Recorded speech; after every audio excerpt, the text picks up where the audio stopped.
All right, we're live. Hello, guys.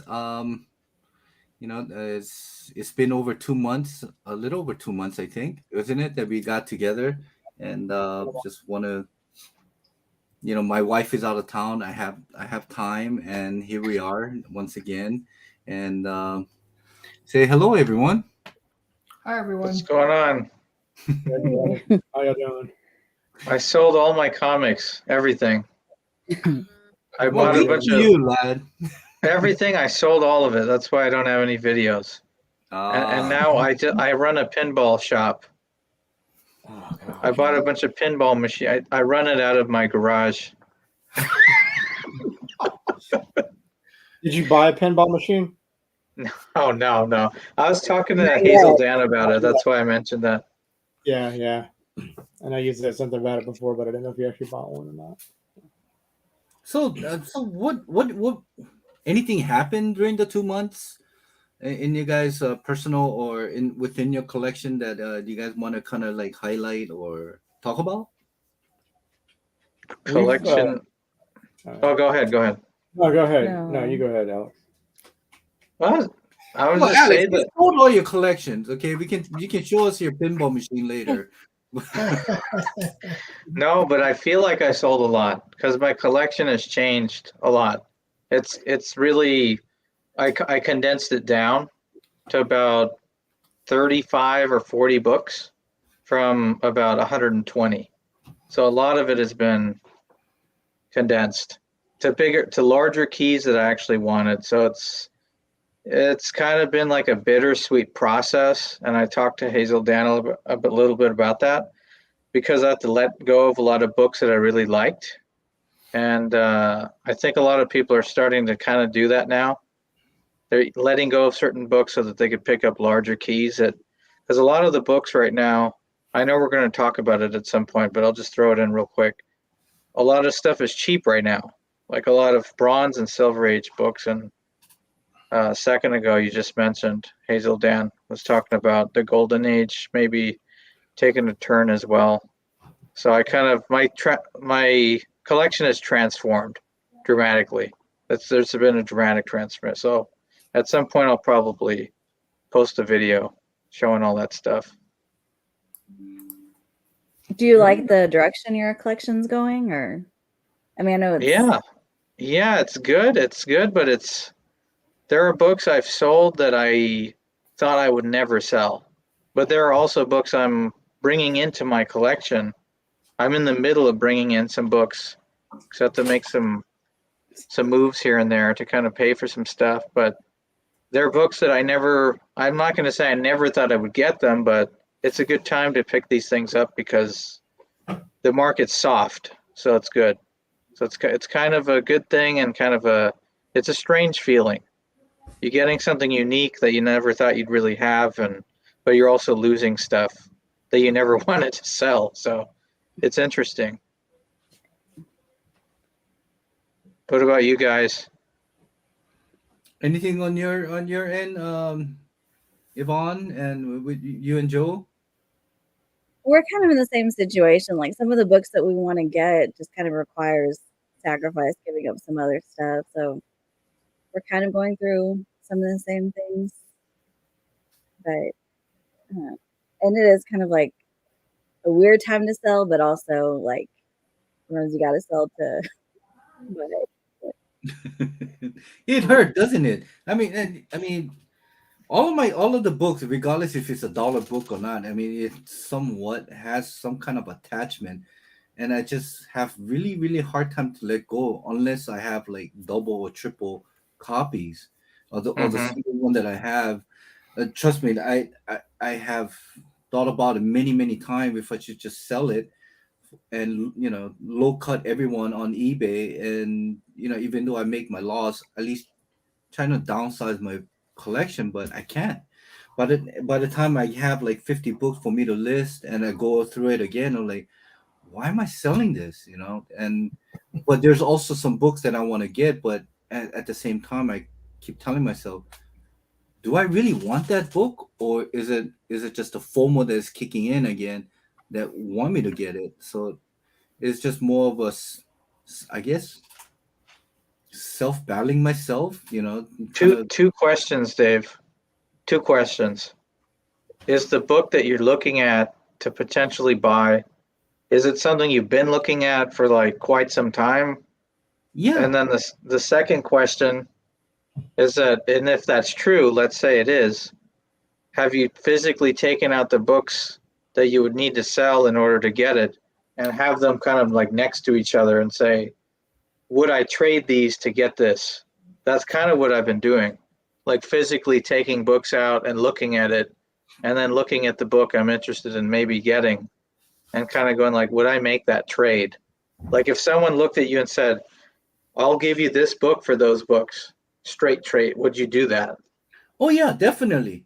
If there was somebody right here in my neighborhood, or within the region, and they said, you know what, I have this one book that you might want, that I know you're looking for, and I show him all the books that I'm willing to was wanting to sell, and he said, you know what, I'll trade you. I'll do it in a second, because it Mhm. take the thing is that I'm a very lazy guy when it comes to certain things, you know. So it'll be easier for me regardless what the value of the book are, or if I'm losing out or I might be gaining. Regardless of that, it's a one-time transaction where I get his book and he has my books, and that'll be it. Yeah, definitely in a heartbeat. I would definitely, and I would throw in something else just to thank him for the time and the energies I have to, to list the books, and all those kind of things that you do in order to sell your books. I tried it on Instagram. It's a pain in the ass. Mm-hmm. I tried eBay and stuff. I mean, I still have four items in my store that hasn't been moved for the past 6 months, and there were no offers. So I can kind of see what you guys are talking about, is that the market is getting softer and softer, and the books that I paid $35 a year or 2 year ago is only worth maybe $10-15.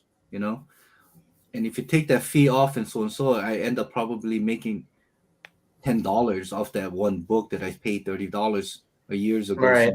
So, and that kind Yeah. of put in a factor as well, because if I want to have a certain book that I'm thinking about, and I have to sell like 50 of this minor books and It's all a the pain in energy, the ass, right? yeah. And look, I have all this Gemini mailers in the back that I was ready to use. And I just said, fuck. I mean, it's just time and energy. And when I work 10 hours a day, every day, and I probably will have a window of opportunity for me to list and take a picture, maybe an hour or two at max, you know? And I keep telling myself, is it worth it? I don't think it's worth it. I rather just keep it in my thing and do a random pull through, YouTube short, and get a views, and get a clicks on it, and I have more fun doing it. But yeah, going back to your original question, Alex, yeah, there is a book that I have been looking at, and if somebody has that book and is willing to trade for the books that I have willing to sell, I'll do it in a heartbeat. Okay. Is it something you could see? It's something that's realistic. Like you could see it. You can, maybe there are books that you have that you would have to sacrifice that you weren't originally considering. There are books like that I did. There are books I never wanted to sell that I did sell. So there's going to be some surprises later when I post the video. A lot of stuff is gone, and it was very painful. Like I did not want to get rid of those books, and I'm like, and I never felt like, what did I do? I ruined it. I don't feel like that, but you know, I still am like, oof, that was like a little sting there. You know what I mean? No, I get you, because I did sell a lot of the keys. I sold my FF48, Hawk 181. I sold my UF4.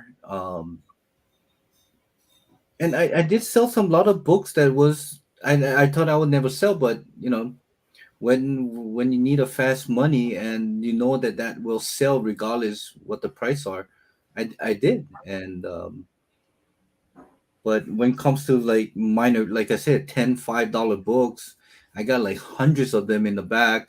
You might not see it, but I have it all down here, all Hmm. ready to go. But it's just time. It's the time of the essence. Like I don't have, you know. Like to take the photo, do the description and all that other shit. Yeah, Right. I mean, you Yeah. can make the templates out of it, but still, you have to go back and kind of put a detailed description, like what's wrong with the book. Because the last thing I want to do is sell a book and have somebody send it back to me saying that that's not the book that you have listed on listed on eBay. Just So say two things. As is, no returns. no, yeah, and that's the funniest thing on eBay. It's like no returns, as is. Okay, but still, eBay will favor in favor of this buyer if they're not totally satisfied. So you end up getting a book that they might have a second copy, but they might send the book that they didn't like or in the condition that is less than what I have sent them. So it's like for one book, I have to take 1, 2, 3, 4, 5, 6, 7, 8, 9, 10, close to about 10 to 12, images for one book. I don't do that. I think how much is the book that you're doing that with? So regardless what the book is, regardless of the monetary value, I do that for like I said, regardless if it's a $10 or $1,000 book, I do the same thing. David, you're too crazy. No, but I You just just don't do want. 3 pictures. If a No, book no, is less dude, than $100, I tried it. Trust me, I tried. There's many times that I sold like a $3-4 book, right? And I took one in the front and the back, and I put as is. It's a very fine plus to near mint minus copy, you know, and I send it. Guess what? The buyer got it, and they said, "Oh, this is not the description." oh my God. What more do you want?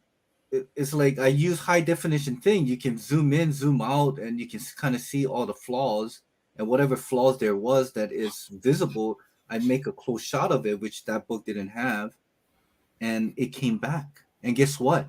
It came back damaged. So that $5 book became it's more like a dollar book. 5-cent book? Yeah, so it's 5 cents. So it's more like I have like about a handful of a little less than a dozen of those books that I thought came back a little damaged in the condition that I sent them, and these are books that I kind of gathering. So maybe one day I'll just do like a free giveaway. How many $5 and $10 books do you have? You see those boxes in the back? Yeah.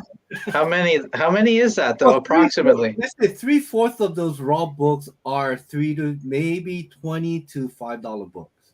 So, but each box holds how many books? Like 200 books or what? I think about 100 to 120. So you maybe have like a couple thousand books maybe or something? 1,500? 1, 2, 3, 4, 5, 6, 7, 8. I got 9, 10, close to about 10 short boxes of raw books, and I got 1,500 to 2,000 maybe. 6, 7, 8 short boxes of graded books. And I got one suitcase that I can't freaking open because I don't know my lobster combination. Would if someone just said I'll give you $3,000 for all of that, would you do that, or you? You know what? The thing is that I went to a local LCS here in Uh-huh. 3 good places, and I took 3 boxes with me, and I showed him, and he went through, and in my thought was maybe I will get $1,200 for it. Okay. Uh-huh. The dude said, "I'll give you 500." And I said, all of my books are in Mylar with fucking full bag. Along with that, you're getting a box, and variants just the and supply itself. Just the supply itself is more than $300. Okay. And now you with the comic books and are you giving him the box too? Yeah, it's like take it. You're giving him the freaking BCW hard box. Oh no, there is it's a cardboard box that Okay, I thought you were. I'm like, dude, those boxes are like $30 or $40 each. I know. What the hell?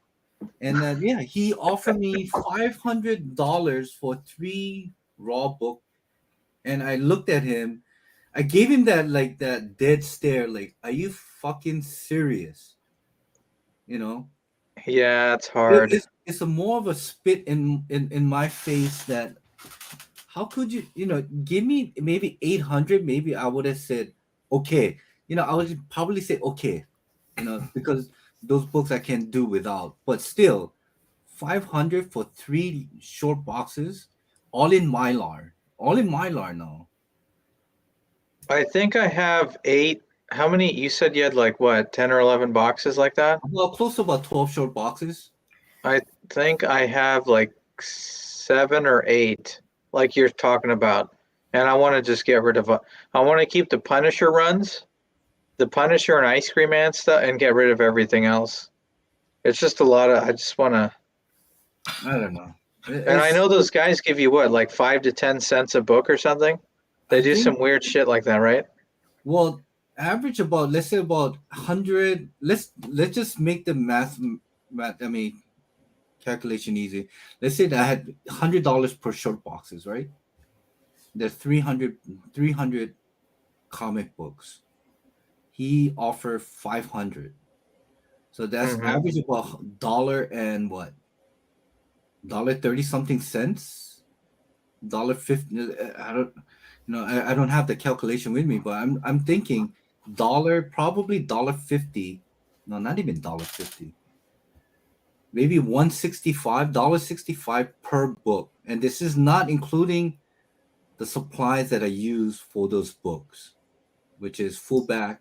And And these are like the nice variants and cool stuff that you have in there, right? all my books are cool, man. I know, but they're not like filler issues from a random No, I run. don't They're do like, fillers. I don't do fillers. It's just more okay. of it was more of like covers that was hot before that I picked up during the Mm, release. Some of the happens to be Bronze Age, books, and I mix and match. I put a lot of the spawns in because I know Spawn would sell at their LCS.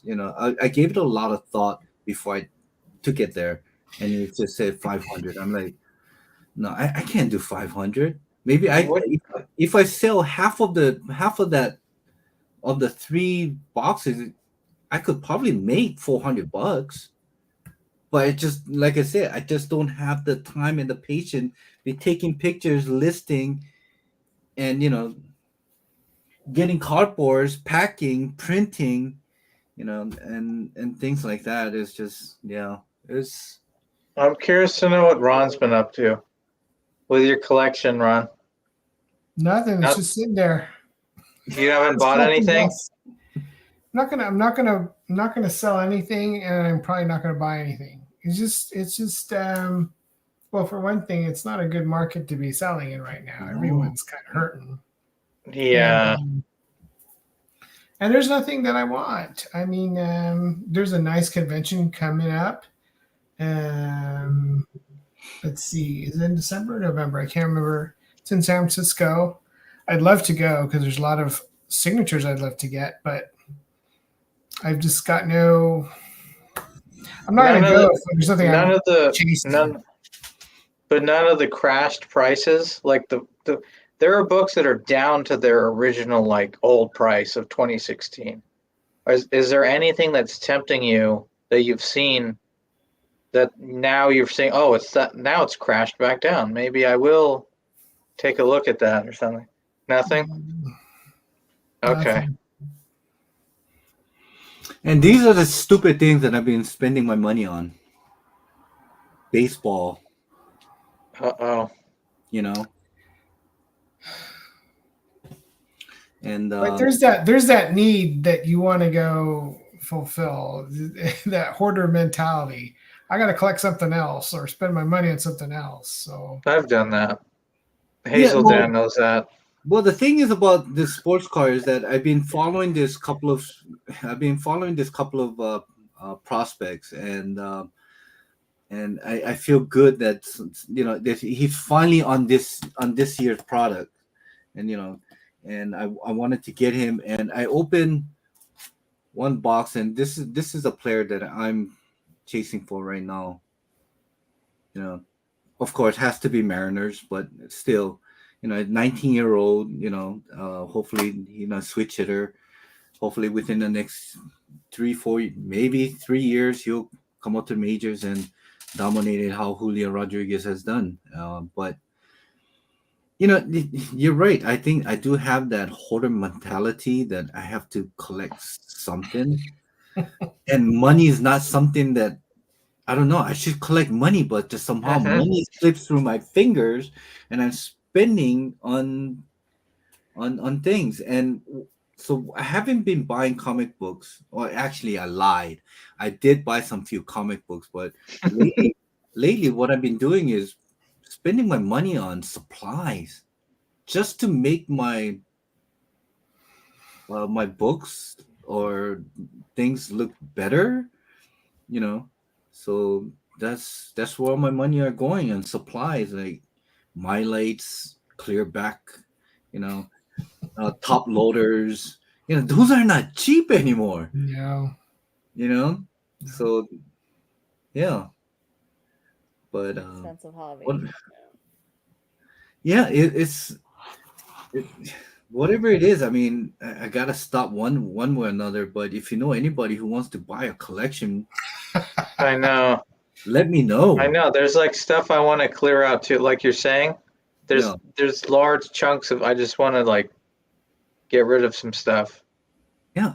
If you know anybody who's willing to come to my house, blindfolded, I'll drive them, I'll meet them somewhere, blindfold them, and come here and show my collection. And they give me a say, you know what, David, I'll give you a certain amount. And if that amount is close or even halfway to what I'm thinking, I'll probably say, okay, take it without an hesitation. Then that way, What if they said I want your BCW boxes too?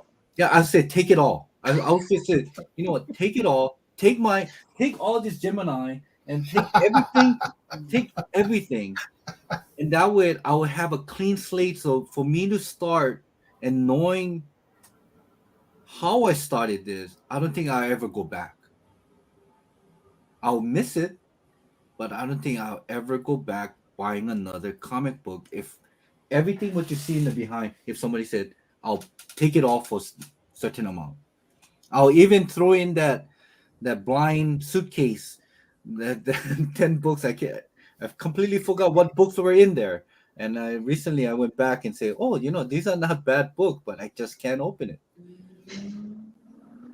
I always hear that the hobby pays for itself, but that's only if you're That's willing bullshit. to send stuff Bullshit. and put it in the box and make pictures, like you say, on eBay. Yeah. I'm not willing to do that, at least not that's yet. bullshit. You ever seen that short, the Instagram short? Somebody says something, and at the end, the boy goes, "That's bullshit.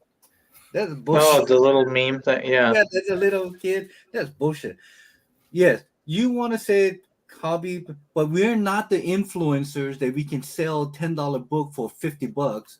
We don't have like like maybe 6 hours a day in front of a computer taking pictures and loading up, and I don't think any of us can do that. No, I know I can. not me. No, yeah. I I'd can. rather So sell my books cheaper than spend all that time doing that. yeah. It's a pain in the ass to sell a graded book that is already desirable. It's already a desirable grade, and to go through and it's like, come on, I have to post this, and you're hoping it sells for a good price, and the stress of hoping it sells. You know what I mean? So Mr. D, he says stop. I don't know what stop. Stop the show or stop my rant or what? Stop He's saying what? What do you stop. want me to stop, D? He said you're going to crash the market by saying you want to get out of this game. It says stop looking at this huge undertaking. Do it in a small bits and pieces. I tried, but the thing is, I'm a very impatient guy. You know what? It's better for me to buy and open up and look. Oh, great! I have a book. Oh, I bought this. Okay, boom, into short box, done. But when you sell, you have to take it out of it. You gotta take pictures and It's frozen. yeah, Our stuff's it's frozen again. I can't. Mr. D, I know you. I know you've been selling a lot on your eBay and things, and but just somehow I don't have the time. Honestly, I just don't have the time. I haven't. I've been selling some stuff too, some larger books, and the prices have. I haven't done well, but I haven't done horribly, because this is a climate where you can do horribly. Some bad things can happen. You can lose like a lot of value in this current market. So I've done not great, but there were necessary sacrifices that were made, and I think I'm Sacrifice. I think that's the key word. Sacrifice, regardless. It's part yeah. of the collection. You selling it off. You sacrifice. You're sacrificing it to hoping that you make certain money or make money, but towards the end, if towards the end, pretty much all you end up with, I guess, you is losing more than what you have paid for at the Yeah. end. I mean, no, I've lost more than I paid, but I'm also using that money towards the books that I really want more than what I'm selling. So it kind of makes up for the value in a different way. It doesn't make up for the value in a monetary sense, at least not right now.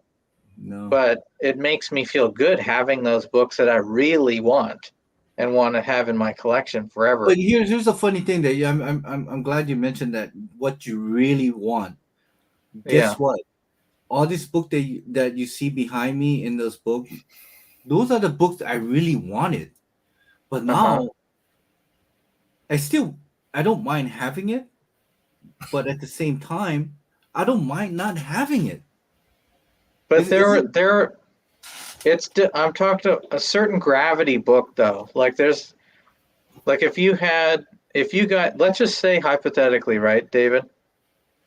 Say you did get an Amazing Fantasy 15. That's like a book that you really want and you probably will never sell if you get that, right? Unless you're losing your house or some emergency or something like that. But it isn't that's like a book that you really want, right? Yeah. I mean that is my ultimate grail. I mean, everybody talk about their grail. I mean, that's my grail. You know, and if I ever sell it, and look, I'm 55 years old. I probably will have another 30 years at most. And if and Kind of a morbid thing. yeah, I'm being very serious Realistic. here. So I'm thinking, how long will I able to enjoy this hobby? Because let's say within the next 10 years, I will retire.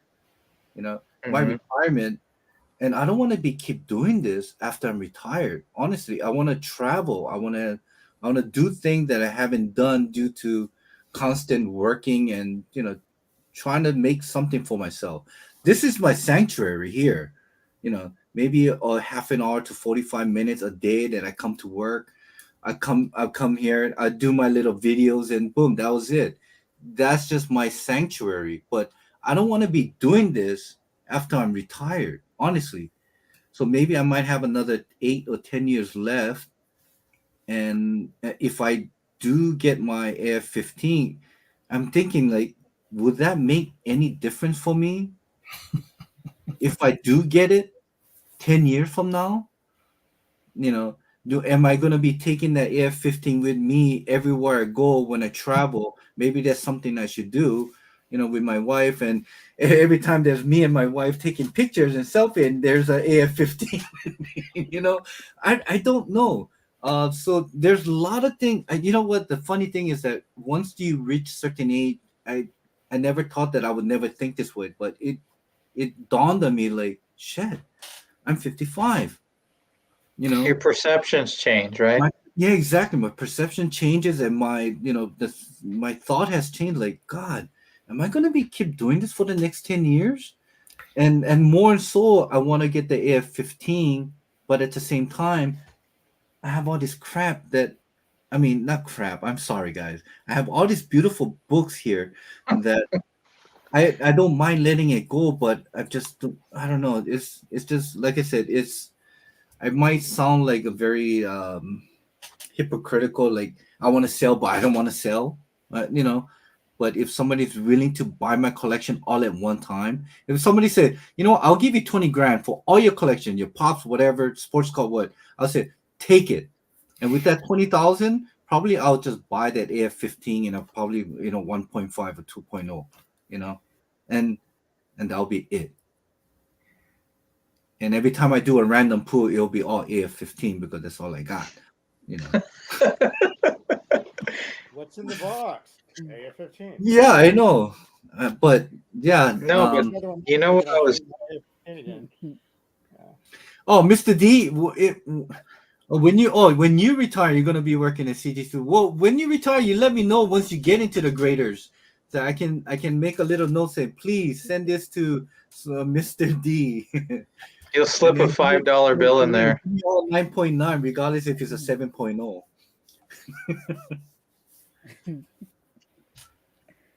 Yeah, I don't know. It's just to a point where I think I'm just doing this for the sake There's of something. humanity. Just the decision you're talking about. You were just speaking in hypotheticals, but you were saying like selling everything, all your pops and everything together.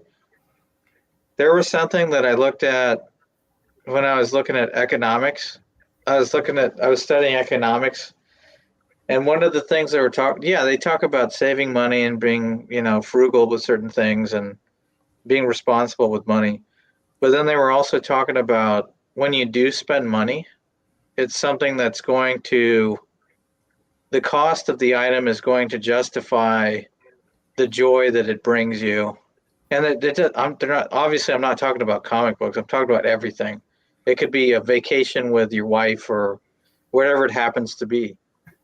But for you, that was like worth spending the money on because it brought that level of enjoyment and you're able to appreciate it. It was worth the cost because a lot of people just buy stuff and the item, they don't care about it. They're like, why did I just waste this money? Yeah, I've been saying that about my damn car.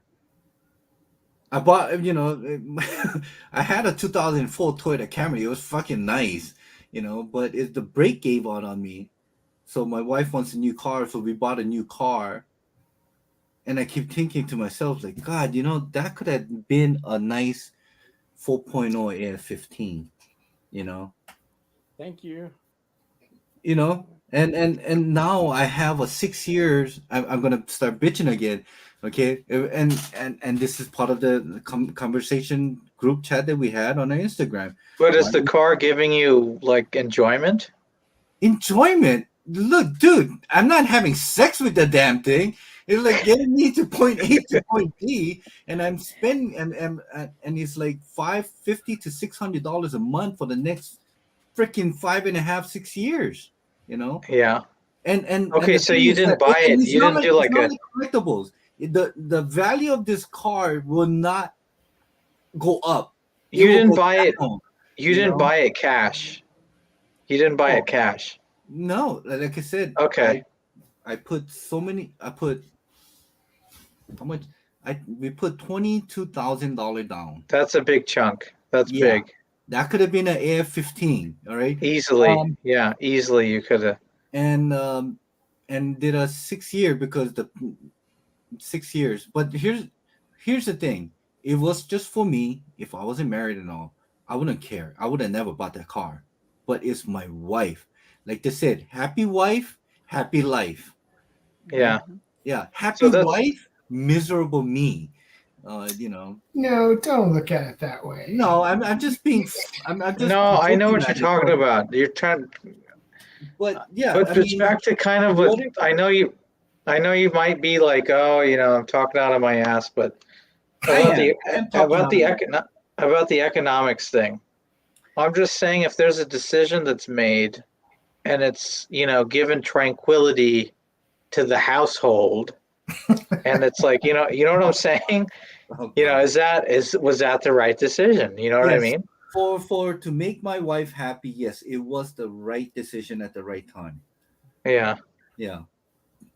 I always gonna mention my wife because one is I have to do something for her because through the past 6 years, everything was just for me. This collection I started because of me. Or this thing that I'm collecting is of me. Um, there's certain things that I do for her. You know, it's not cheap. It's not cheap. Um, but it makes her happy, and she makes me happy by doing so. So it's, in a way, like I said, I'm kind of joking around, talking through my ass when I talk about things. But yeah, overall, she's happy. I'm happy that she's happy. That's all it matters. you know that's and that's the thing. And why I want to sell my collection, because I want to focus a little bit more on her. I mean, if I had the time to spend a little bit more time with her, even for that 30 minute, I would love to do that. That's deep, dude. Yeah. I mean, deep or not, I mean, like I said, it came to a point where it hit certain age, and my whole philosophy, my thinking has kind of changed in a way. Like, I'm less selfish now than I was maybe 5, 6, 7 years ago. You know.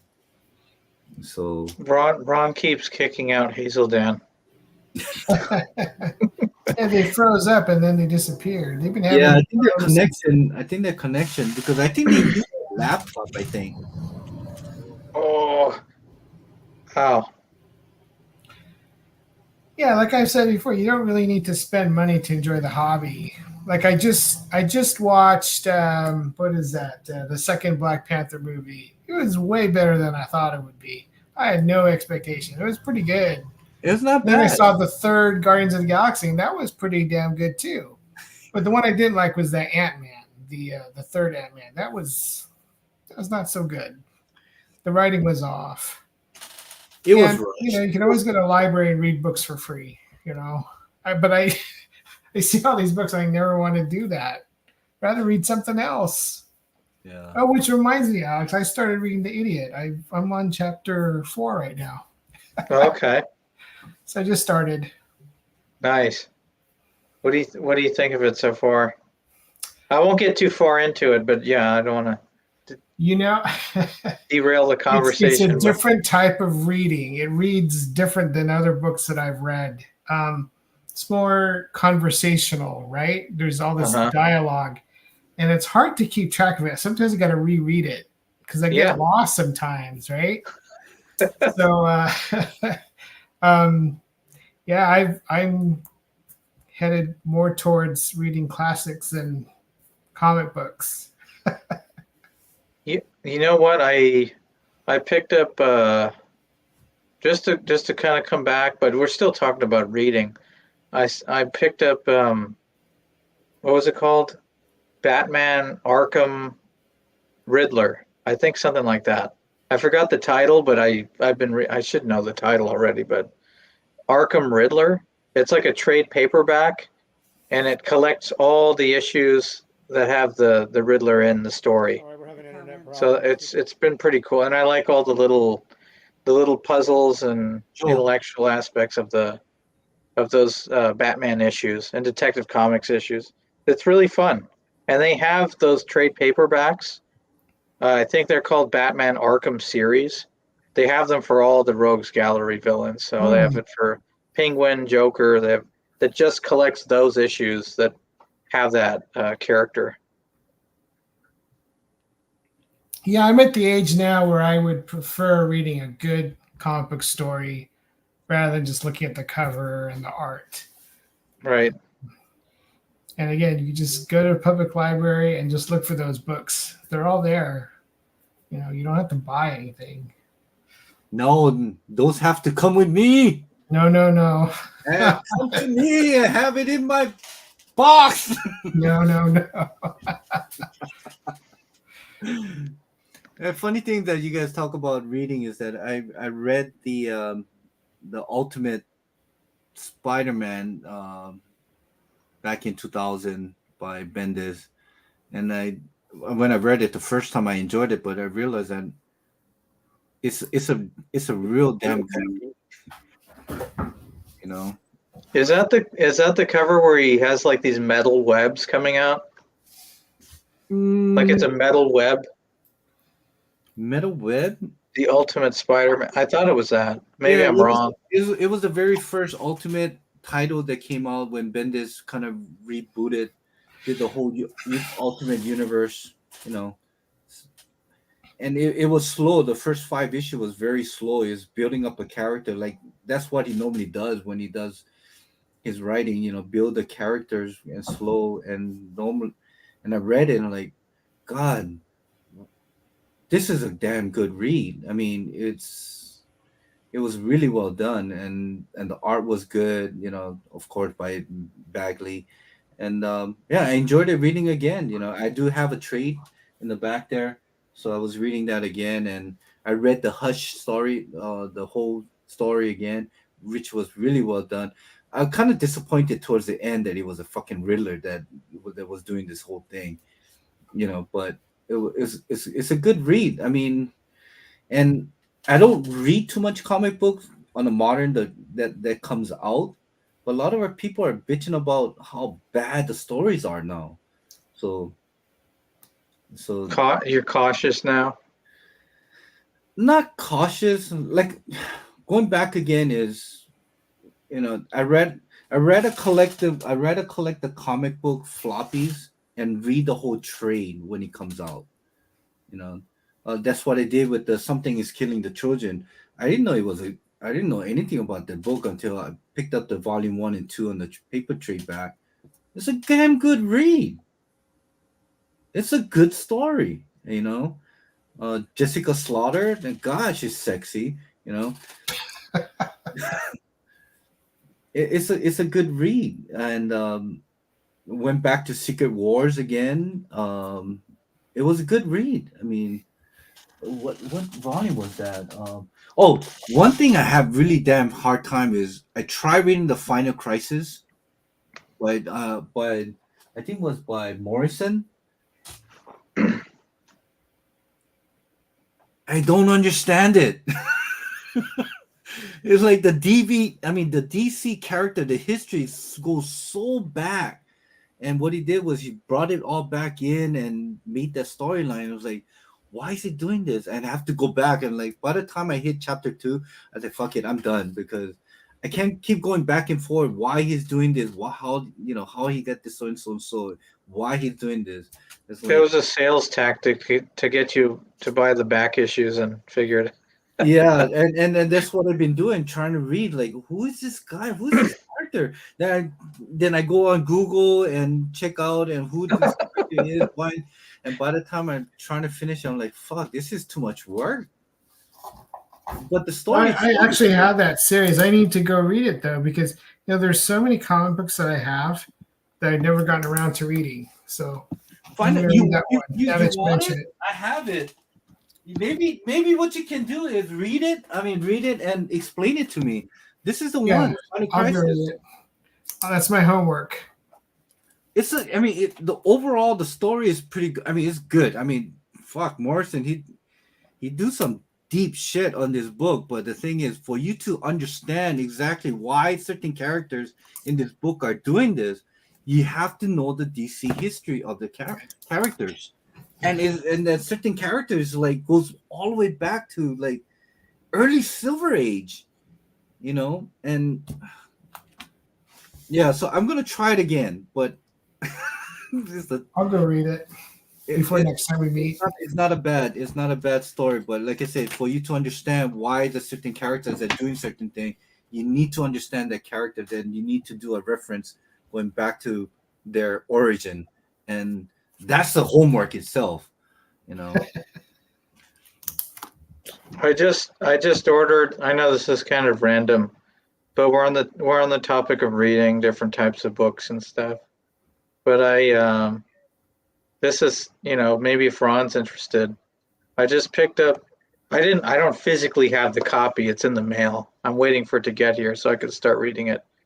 It's called Man's Search for Meaning by Viktor Frankl. Have you heard of that, Ron? Mm-mm. It's supposed to be a pretty good book. What's it about? It's kind of like it's like existentialism and psychological thought, and it kind of deals with like people's concept of existence, like that why they're here and what their purpose is. It's You gotta take some hit before you start reading that book. Jeez, that's deep, man. yeah, it's great. And then he kind of like incorporates like his accounts of Nazi concentration camps, and when you're in that context, you really start to like question your existence and what's going on and what's the meaning of everything. So it's pretty cool. I never had heard of this book was published in like 1935 or something. It was like early third or something like that, or maybe when was it published? Let me look it up real quick. 1924. God Okay, yeah. damn.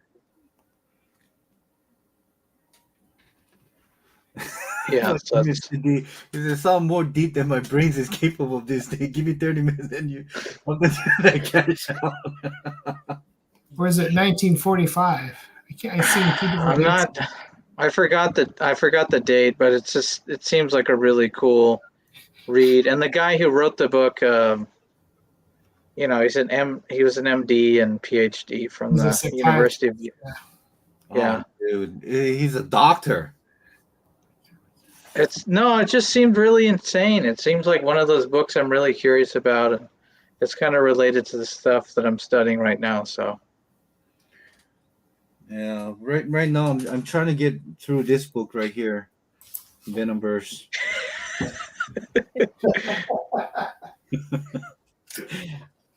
Venomverse. Yeah, that's deep. Yeah, you got a boy from Japan that is Venom symbiote took over, and he's like the protector of this. He's the protector of this of this province that he's in Japan. No, but you know what, David? If you get a chance, if you want, you should take a look at some books with on the topic of Stoicism, because there's some really good What'sism? Stoicism from the Stoics. Oh, No, but it's good. It's like an Omega Men homage, right? yeah. That one. That does the same thing if you look at that, No, but seriously, if you get a chance, it's good because it eases some of the difficulties that you go through life, and you start to look at. I'm not talking about therapy. I'm not talking about that. It just gives you a different perspective and makes things more manageable. Like things that might be frustrating to you, you start to look at things with a little bit different view, and you're like, okay, this isn't really as bad as I'm making it seem. So I get the same feeling when I watch Star Wars.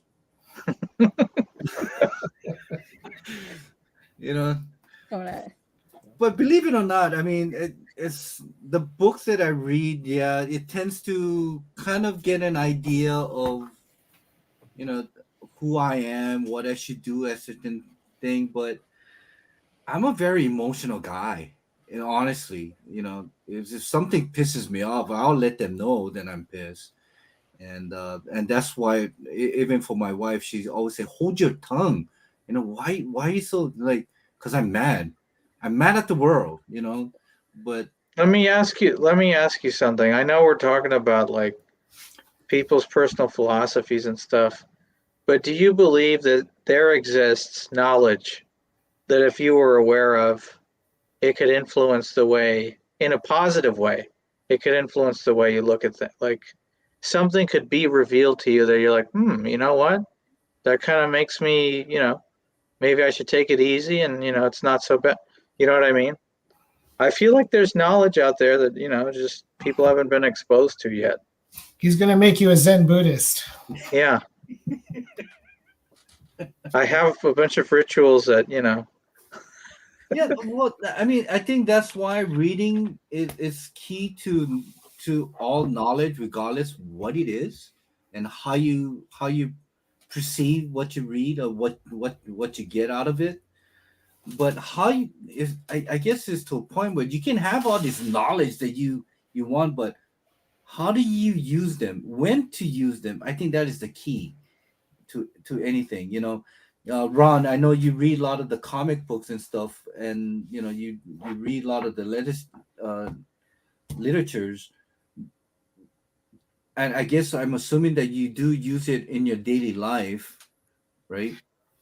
Right. So you read so that you could, like you said, gain wisdom, but also you build a sense of empathy and perspective. You see something through someone else's viewpoint. You know what I mean?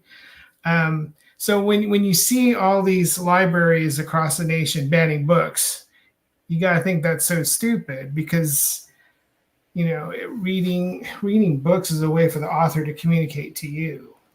So, like for example, Ernest Hemingway, Old Man and the Sea. That's a great book. It's very short. You can just go through it real quick. You read it in a day. It's a fantastic read. You see a guy struggling just to get that big damn fish. And it's just very relevant to how you go through your life. Yeah, and I don't want to compare Stan Lee to Ernest Hemingway, but, but the thing is, it's the same thing that I got an interconnection with being a with the Spider-Man, the character, as a son, you have this ability. I might not have ability to climb walls and have a spidey senses, but he go through a lot of traumas, and depression and a failure in life, that because he wants to overachieve it but he's not able to do it, and you think you made the right choices, but at the same time it backfires on you. And I'm thinking, God, that kind of feels like my life. um, you know I do a lot of things that thinking about others, and I did it, but in a way it backfires on me. you know and and there's a lot of time that I'm down and out. It seems like I'm all alone, but at the same time there was people around me that supported me, but I somehow blocked them away. you know so it is, to me, it could be a comic book, it could be literature, it could be a poem, whatever fancies your feathers or fluff your feathers. I mean, take a time to read a book, and that's what I did. That's why I haven't been doing the live thing for a while, because I have my own personal issue. But at the same time, I grabbed a book and I read. I tried reading this. I read Ultimate Spider-Man once again, and then it took me back why I started and why I like the character, and why, and took a little bits and pieces of it and realized that you know what, it's not as bad as I thought it would. What I was thinking. It's sometimes it comes to a point where, shit, what was I thinking? It is. I mean, it's a level of reading. Maybe I might be a mid-grade reader, but at the same time, is the whole philosophy, going back to what Alex was saying, was it's, you might have some knowledge regardless what you read. It's how you take it and how you perceive it and how you do it. And Well, you may be a mid-grade reader, but you don't have to stay that way. Like everything else, it just takes practice. yeah, Just yeah, read, look up the words you don't know, reread it if you didn't understand it the first time. It just takes practice. it does. It does. And like you said, I do like the Stan Lee Spider-Man origin story, but there's other comic book origin stories that are just as great. Like the Punisher origin story is great. Batman's story is great. And there's a lot you can grab from those struggles that those characters go through. Totally get it. Yeah. Hey, can y'all hear us? Yeah, we can hear you. Yeah, we can hear you. Okay. You're frozen. Yeah. Hang on. Don't pound on the computer, Joe. Yeah. Okay. Our stuff's frozen. I didn't know if y'all could hear us or We'll not. just leave it We like could that. hear you. Yeah, no, Yeah, just we're leave just it gonna- like we're just that. gonna leave it like this. I kind of like the whole idea. Like Joe has that look. Like, I don't give a shit. Whatever you want. Hang on, I'm gonna try to get back in. I don't like that pause. Joe's in a defensive mode with his arms crossed. I look like a bird. Hang on. Let me. Hang on. And all this time, I thought Joe was kind of when we were talking. I thought Joe. I really thought that I didn't know that he was frozen. I think it was just that pose, like, okay, guys, keep talking. But yeah, I mean, comic book. The main thing I'm saying that I would say the main thing that I've gained, and I'm not saying, oh, I've always been an avid reader and I've always read, novels from great, people and stuff like that. I'm not saying that. I've always been interested in philosophy because I've always been interested in the way other people think and the way they determine different things or make judgments about certain types of issues and things, like, oh, okay, how do these people perceive war? How do these people perceive love or death or whatever it happens to be? But one of the things that philosophy in particular, when I read a philosophy book, if it's Meditations by Marcus Aurelius or something, some conversations that Plato had or something like that, I'll look at that and I'll say, and they'll make their points and rationalizations or whatever they have, and I'm like, that's an interesting way to look at that. Not that I'm going to immediately adopt that way of thinking, but it might be something that I never even considered, and I'm like, whoa, wait a minute. Maybe I should kind of incorporate some of that thinking in the way I'm not saying you have to adopt it. That's not what I'm talking about. I'm just saying it's interesting seeing the way people think about it. And they're different. But don't you think by reading those philosophy books, it gives you too much empathy towards others? No, not necessarily. It's not. I don't know if that's necessarily a bad thing. You can feel. Well, I'm not saying it's bad. I'm just saying that if you want to understand what the person said, why would they say it, going into more of the psychological thing, because somebody could say something, but why they're saying it, and trying to understand where they're coming from, isn't that giving them empathy already? Without, I mean, there's a difference between sympathy and empathy, though. I'm sympathy. No, empathy is to a point where do you really want to understand? Do you really? Yeah, you understand their perspective. Yeah, at a rather intimate level. Like you understand, like maybe you haven't lived their same experiences, but you kind of understand how they built their way of thinking. You're like, okay, and do you also back horse that our camera keeps freezing? It's fine, long as your mic is working, Joe. We're good. Just stay that way. Don't go in the back doing this, because that kind of saying that you're disconnected with this. I'm looking for empathy, David, and you're not giving it to me. My apology, Joe. Yeah, it's okay. It's okay, man. I understand. I'm empathetic.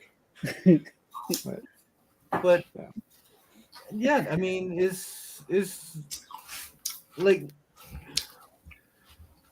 I just take things for a grain of salt, and when people say certain things to me that really doesn't involve me, then I would say, oh, okay, I can shake it off. But if my wife says something to me, it means something different, right? It's different. It feels different. Somebody could tell me screw you, and my wife tells me screw you, I'll be like, what? Like, where'd that come from? And I'm trying to understand the whole point, and it's hard. It's hard. It's just better to deal with someone that you don't know than have a deep relationship with, because it's hard. It's hard. I don't know. But definitely, you got my curiosity. I might be looking into those philosophy type of books. Maybe next time I go to Barnes and Nobles, I probably will grab a book or two, and Yeah, I don't know. Read. So we're all going to read Meditations by Marcus Aurelius. No, Mhm.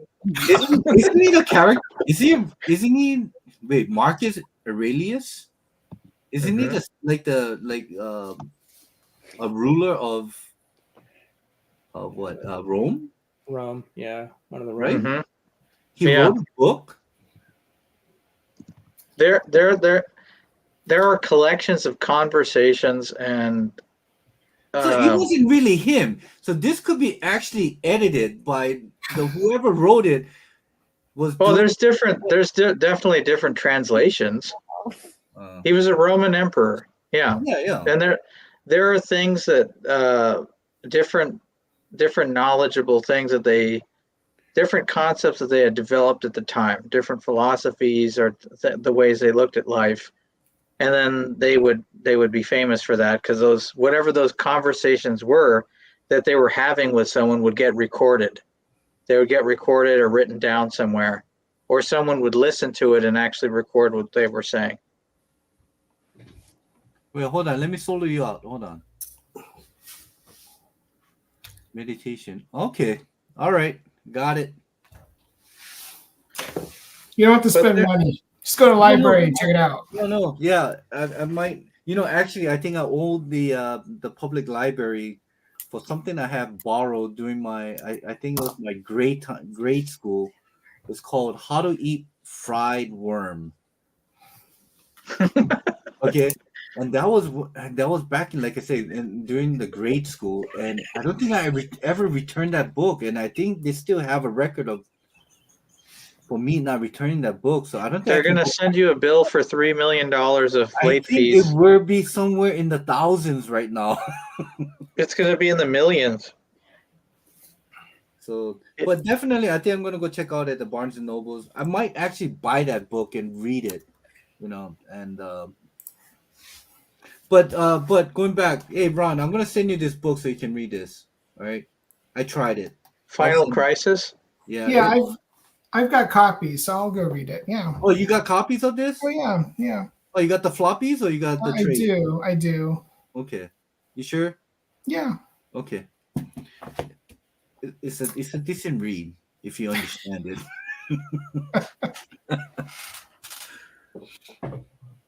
There are some graphic novels that have been banned recently, like Mouse by Art Spiegelman and the graphic novel version of The Diary of Anne Frank. That is such a shame. That's insane. It doesn't make any sense. Is that real? Is that real what you're saying? Yeah, the graphic novel version of A Diary of Anne Frank, because I think of the pictures and the art is probably offensive. I don't know. And what this world but it starts like that. It starts like that, and then it evolves into completely banning everything. It's weird. Like in the library, or is that like at schools or the library, or where do they ban it at? Schools and libraries. Yeah, and libraries. That's insane. Yeah. We're living in an insane era right now, to a point like I think they're still trying to figure out what is right and what is wrong. I mean, do you know what they're doing right now with I don't want to get onto like a crazy conspiracy. I believe in a lot of you can call me a conspiracy theorist, but I'm talking about didn't they recently make an announcement at Best Buy that they're going to discontinue physical discs? Yeah. They're going to digitize everything, right? And then when you get the digital version, they're going to edit it, so they'll take certain parts out, and the story will have a completely different meaning. Yeah. So save your old DVDs. Make sure you don't unwrap it and take it off the original wrapper. There's going to be value in those. Yeah, well, and with all the artificial intelligence stuff too, like they can do all kinds of, like, as it gets better and better, they're going to be able to like do all kinds of fake stuff or do whatever they want to do with AI as well. So that's either media being lost completely or being edited and modified, and I don't know. It's like a slippery slope, like censorship, and it's on the way. Have you guys noticed on, like, when you watch some movies, even on Prime, I've noticed this. I've watched a movie and an entire scene is like gone. I'm like, Oh, wait a yeah. minute. That was supposed to cut to this scene where they, I was like, why is that missing? That's weird. It's totally weird. It's bizarre. That's why I don't know if I want to pay extra. Like, I don't know if I want to pay money for streaming service anymore.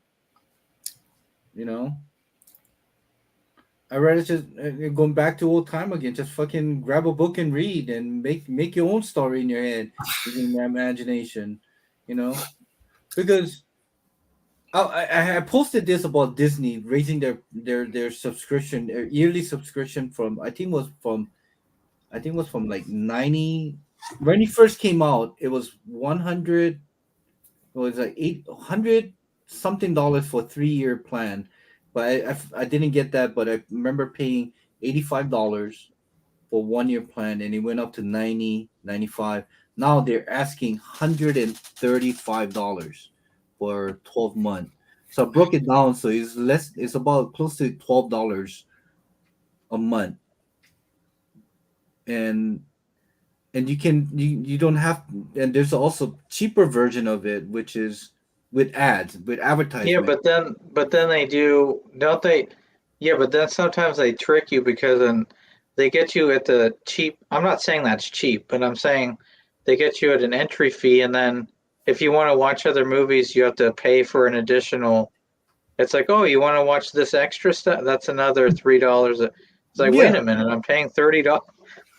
So anyway, going back again is like, I think because of the time and the era, I think all this physicals like DVD, X-ray, VHS will be obsolete within the next decade. That's how I see it. Everything will be streamed because why spend money on products that they have to make and produce? Why could they just digitally stream it and charge you for the same amount of what they would make selling it? And you're right, and they have the right to edit, certain scenes or certain verse or thing and leave it out, and we will never know. We will never know, and how to a point where everything will be digitalized. Having this type of thing will be no longer be exist. That's kind of weird, isn't it? That's It's super weird. yeah. And it's kind of it. Have you seen the movie with Sean Connery, and it's called Thorn of Roses? No, I'm surprised I haven't though, because I've seen a lot of his films. It's about in the time where books were considered as a sin. Okay. It's like Fahrenheit 451, right? Yeah. Kind of similar premise. Equilibrium. Equilibrium. Yeah, with a Christian Bale. yeah, Yeah. that one. Yeah, there's a good movie called Equilibrium. It's kind of like The Matrix, but it has Christian Bale in it. It's called Equilibrium, and it deals with a lot of that stuff where they don't want people to really have emotions, and they've banned like music and love, Art, yeah. love and affection and connections with stuff like that. And you have to take like these pills, and it like deadens your emotions and your feelings and stuff like that in a way. And then it's pretty interesting. And there's But don't you feel that is somewhat going into that direction where, Yeah, dude.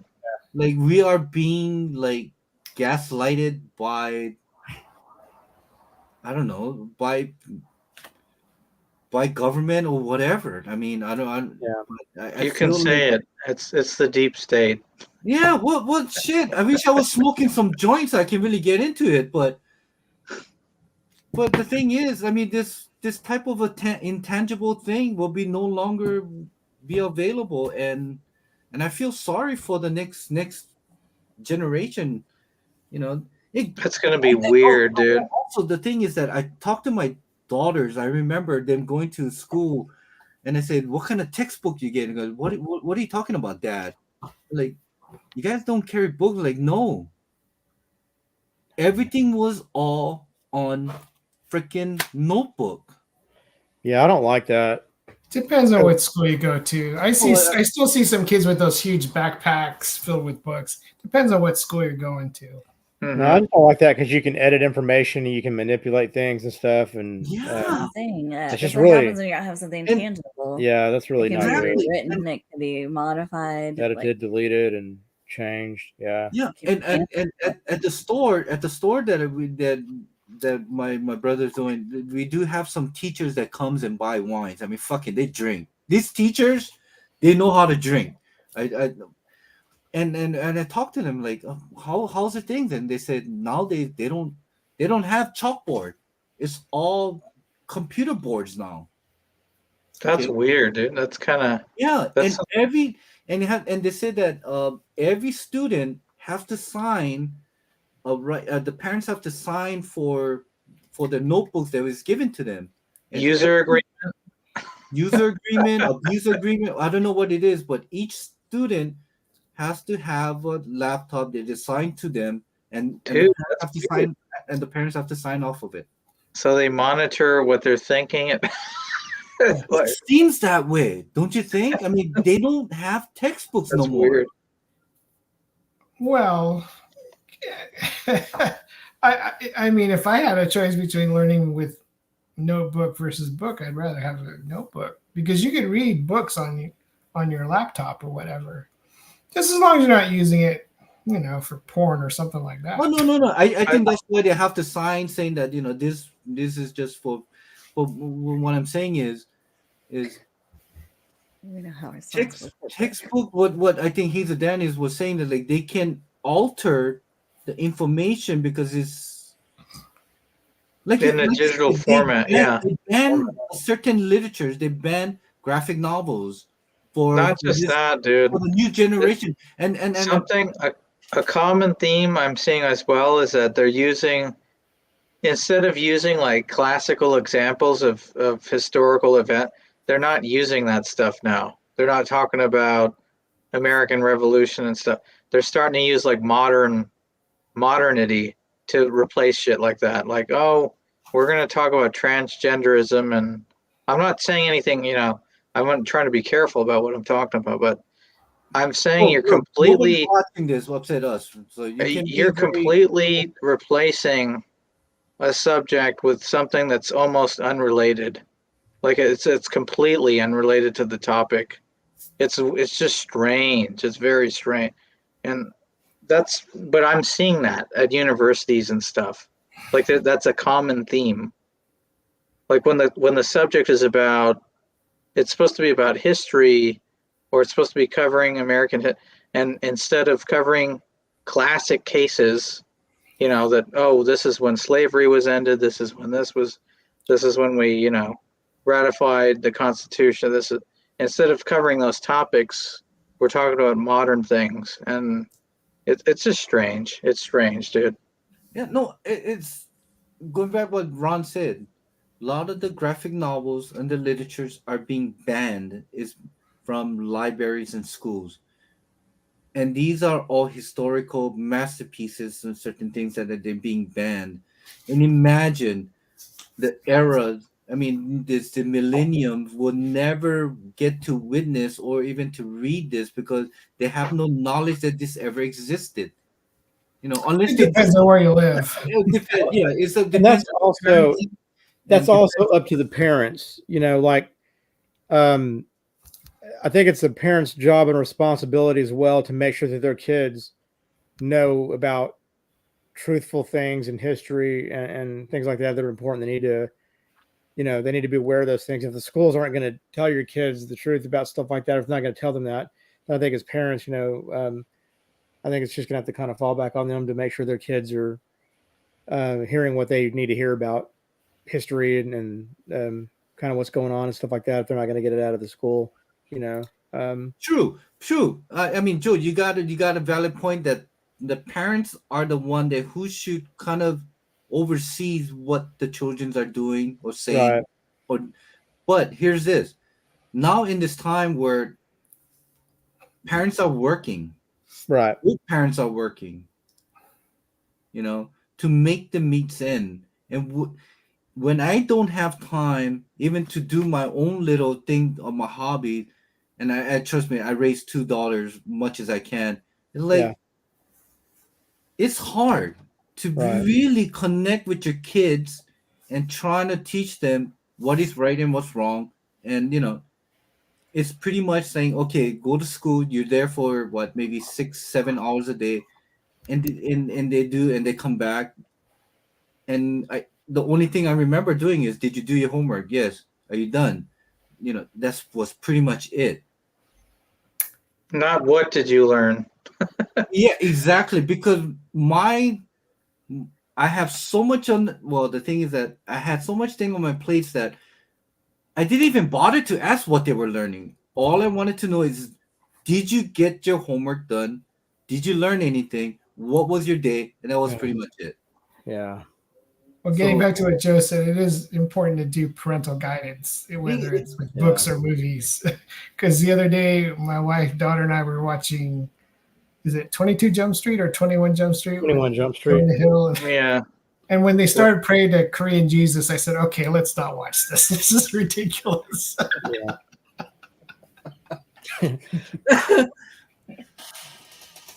I mean, yeah, I mean, it's hard. It's hard.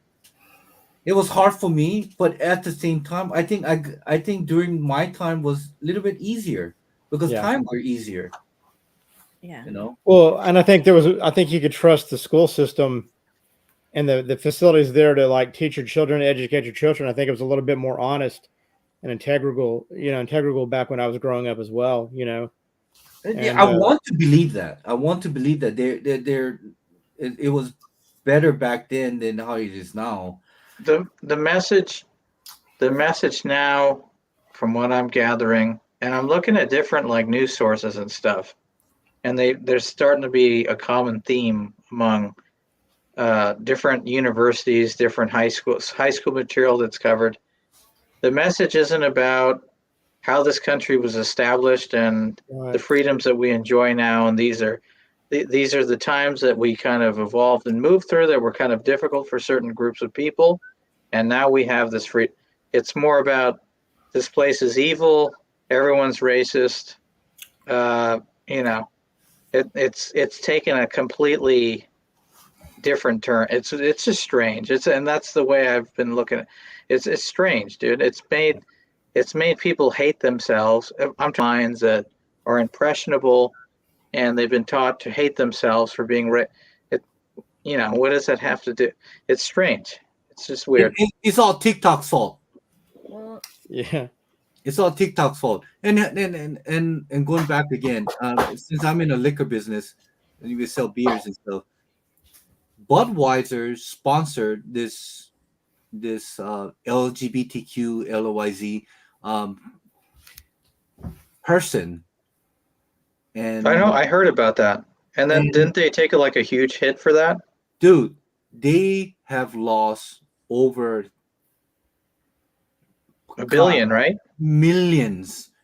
I thought it was $1 billion. I think they've lost over like 9 billion or something. They've lost a lot of money. In Washington itself, in just my area, they're about 40% of their revenue were down because of it. Yeah. And there was another beer that took over as the best-selling beer. I think it was a Mexican or Hispanic brand. Yeah, it was Modelo's. mhm. I think Modelo was Oh, considered. Modelo, yeah. Yeah. I mean, did we ever had that issue back in the 80s and the 90s? No. So Target, same thing happened to Target. They did this Pride Month thing, and their sales went down, their stocks went down. And I think the same thing happened with comic books. They started even look at using those characters, and then the sales went down. I mean, look at Disney itself. I mean, they It's try. imploding. Yeah, it's imploding, they're trying to make this diversified cultural religion happy, but you can't. And look, and it killed them. It is killing them right now. That's why I sold all my stocks. I mean, fuck, I lost money on Disney. It's bad. Yeah. It's bad. It's to a point where if you have something, a history like Disney, they're celebrating their 100-year anniversary. Go back in time and see what worked, regardless what the time frame is. Stick to that. You don't have to change a characters by color or race or their gender. Yeah. To, But it's not about money, though, David. Well, That's I mean, I do think representation is important. yeah, but not but fake representation. Not for like not I just don't think not like ideological stuff. like you can have a strong woman and a strong man. Like I don't think that you have to like emasculate men to show how strong a woman is.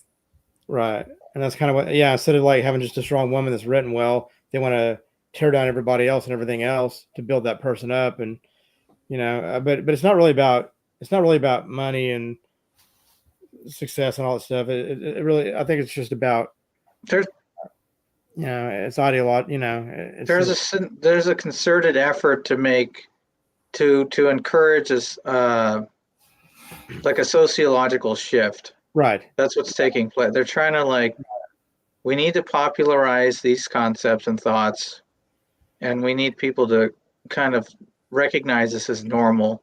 Yeah. We need to normalize these things so people are more willing, don't open you to think it. that's kind of like a gaslighting that this could Yeah. this us as an individual? Look, we make if everyone is everyone, I'm talking. If you David, you have 90 different identities, and I have 90 different identities. Ron, we all have 1,000 different identities, and everyone has so many identities. And then at the same time, we're all the same. It's very strange, because then what you have is no one is really unique at that point. Everyone's just mixed in. And now we're just numbers. No one's So different. I'm No not- one's special. Yeah. Yeah, it's weird, dude. It's very strange. I know it's like a strange strategy. There's like a weird thing going on. Yeah, It's but from good a to disagree.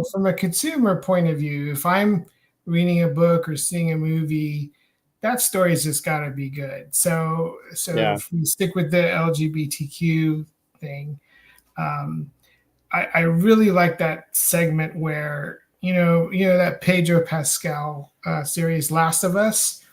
There's that one episode where they had the gay couple. That was actually really well done. It was well done. I thought it was was really not- well done. Yeah, Yeah. it was a Offerman? good story. It was a good story and good I'm like, characters. fuck, am I turning gay? When watching that, am I turning gay? Because fuck, I really enjoyed that episode. It was really good. It was Yeah. really, was really good. good. Yeah. But And the thing is, I don't think people care as much about sexuality as long as you're telling a good story. Like exactly, it doesn't need to be the driving Exactly. force of it. Like tell a good story. Like it was a damn good episode. I don't care. But what it's also the frequency of using characters like that as well. I'm not saying it's a bad, if it's a quality performance and it made sense for the storyline and everything was natural, I will be for that. But at the same token, I'm saying that if you're representing some type of thing that you want to be popular, and that's in it's always present in every project. It's always, and it's not an accurate reflection of reality, then that's someone trying to make something happen. That's not natural if it's like that. No. Yeah. I don't know. I mean, I watched a lot. I worked in retail for over 28 years. I have a lot of gay friends, and I remember when that movie Philadelphia came out with Tom Hanks and who's that? Antonio Banderas. Antonio Banderas. Zorro. Yes, that was a fucking good movie. That was a good movie. It was a good movie. It was a good story. Which one is that? Philadelphia.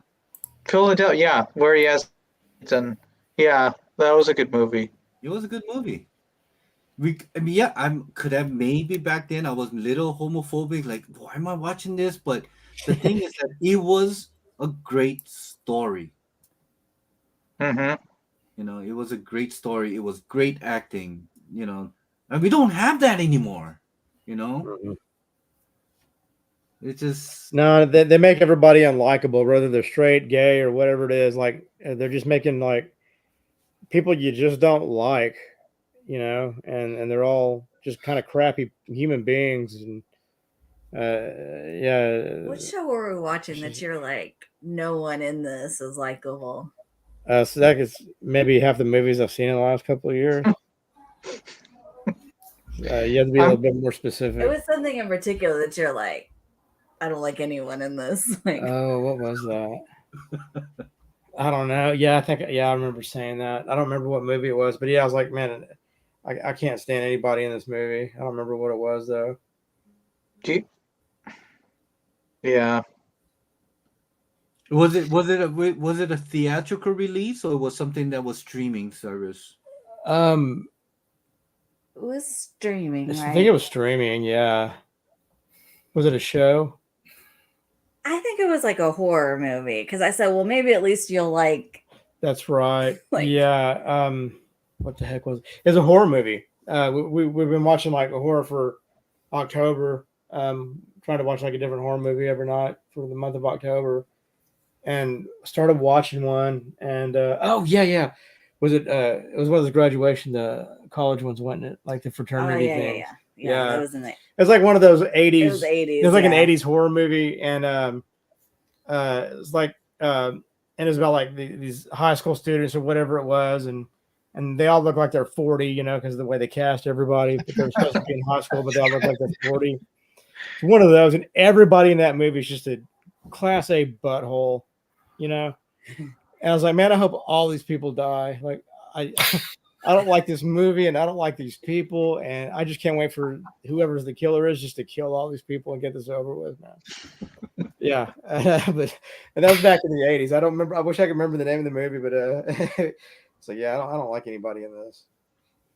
Was it Final Exam? I think it might have been called Final Exam. Yeah, but this is a really bad 80s movie. But I think it's important. The 80s was a good era where movie wasn't taken too seriously. The way I see it. Yeah. 80s had a lot of that stuff to where it's not. I love 80s movies, and I like cheesy, corny movies too, and stuff like that. Yeah. So National Lampoon was my thing. Yeah. Was it Pledge Night? Pledge Night. No, I like Pledge Night. Yeah. I don't like. I was going. Since we were talking about horror movies, since you mentioned it, I was thinking about watching that new Exorcist movie. Oh yeah. Did you read the reviews, Ron? No, I didn't. Okay, I thought you went like this, and you're like, no. I thought you. Well, nothing beats the original. True. Well, no. Okay, so I know what you're saying there. You don't want to screw up something that you don't want to mess with something that's already. Right. But I guess this was is not a remake, but this wasn't. It's a more a reimagining, right? Yeah. No, I think it's a completely different story. But the thing is, and they brought that Megan, the mom. They bring in some of the original cast from the original movie to this. What the hell was that? Who's outside? Is somebody's driving? My window's open. Oh, okay. Sorry. I was thinking, what? Did I just hear a car pass by? Okay. No, I thought it sounded like somebody needed an exorcist. On this It end, was David. that sounded freaking creepy. Like from this end over here, that was creepy right in the middle of that conversation. I know. I was like, what the hell? But What yeah, is I was happening? thinking about watching that movie, but my wife said no. She's not having any of it. Yeah. Especially after hearing that noise, I don't think you should see it, David. We saw No One Will Save You. That was pretty good. We saw a movie called No One Will Save You. It was really interesting.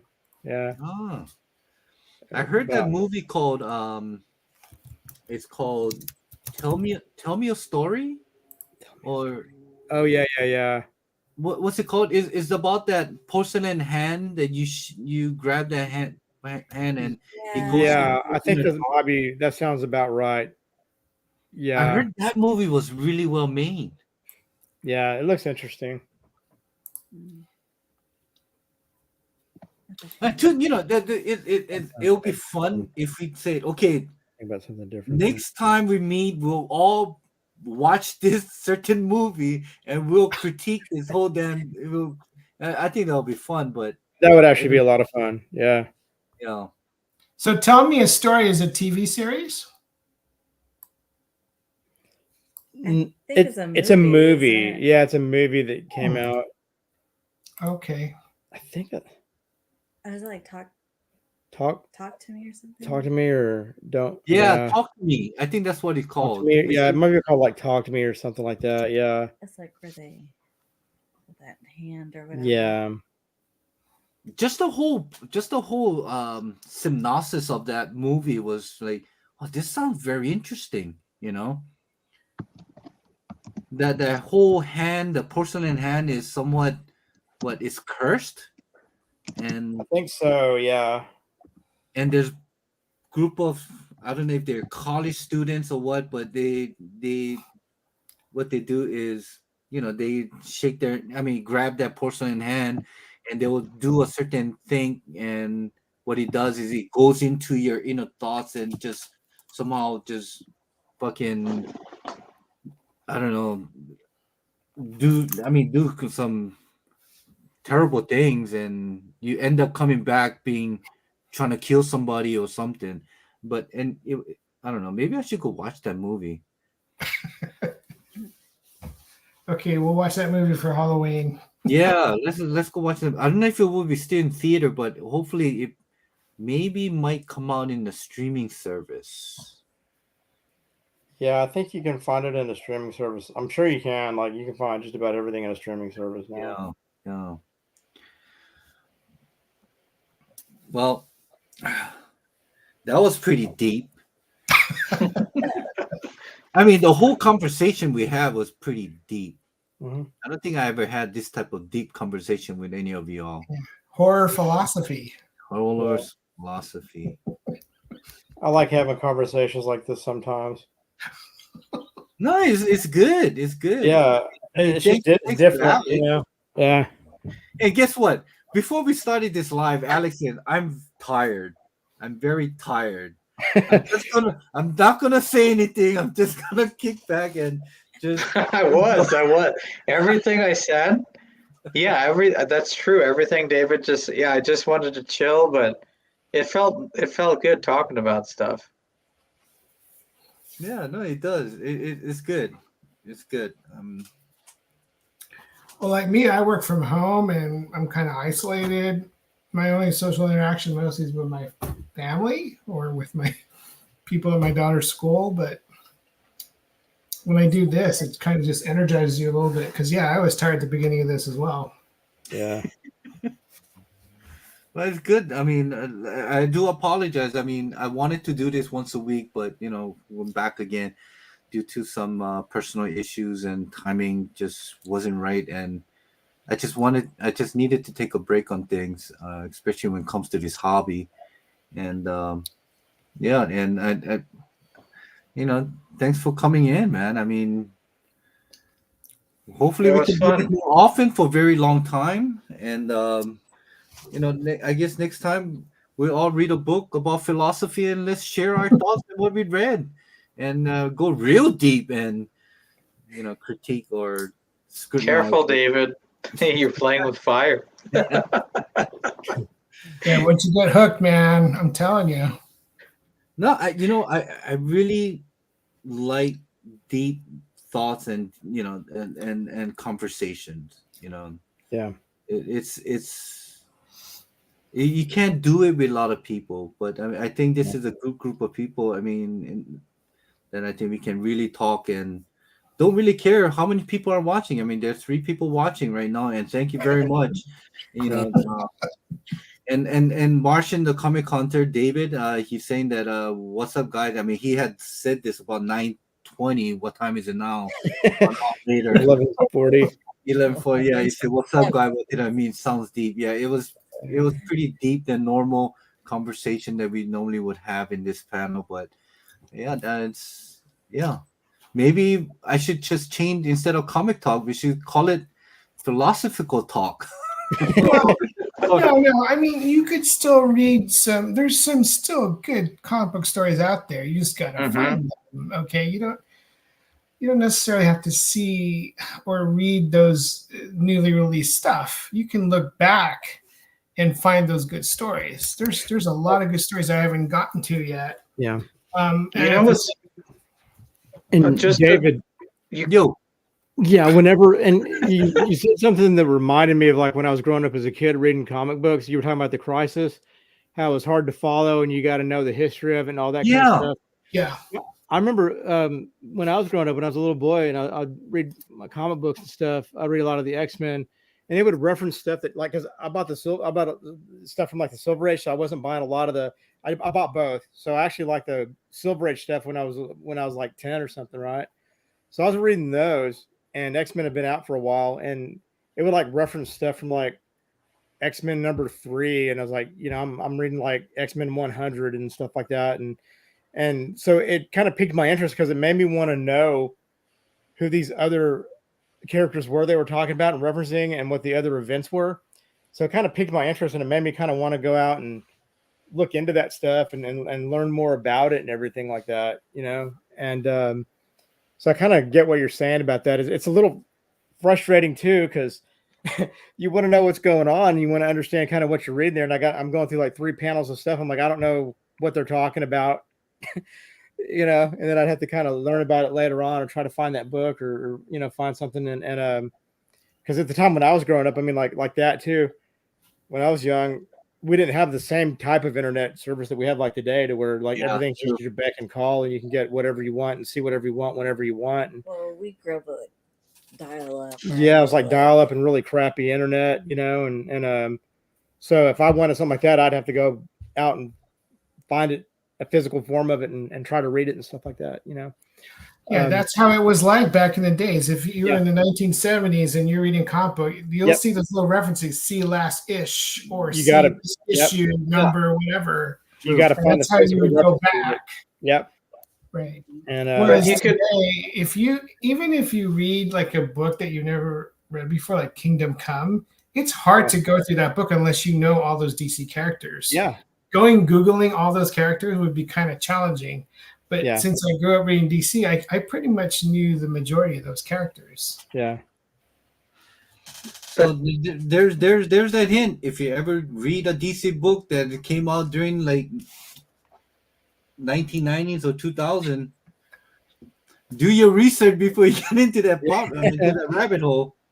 And I'm telling you, the graphic on this Final Crisis is fucking dead on awesome. Who drew this? I think it's J.G. Jones who did the cover. J.G. Jones and Mackie. I don't know. Bob Mackie. Oh, okay. Yeah, it's really good. Maybe I might have to try to read it again, but it's graphic. It's graphic. It's freaking graphic. Wow. I think there's a reason why I don't read those later Justice League stories. It's because I like the earlier Justice League stories so much, and I hate to see them go through that dark path. Kind of like what happened with Batman, where they took him to that point where there's another character called the Man Who Laughs or whatever, the Batman Who Laughs. I kind of didn't like that direction. I liked it. I like that dark metal thing. The dark metal stuff. Yeah. Yeah. Well, Batman was pretty. I mean, going back to empathy, you have to understand the character. This dude lost his parents when he was what, 5 years old.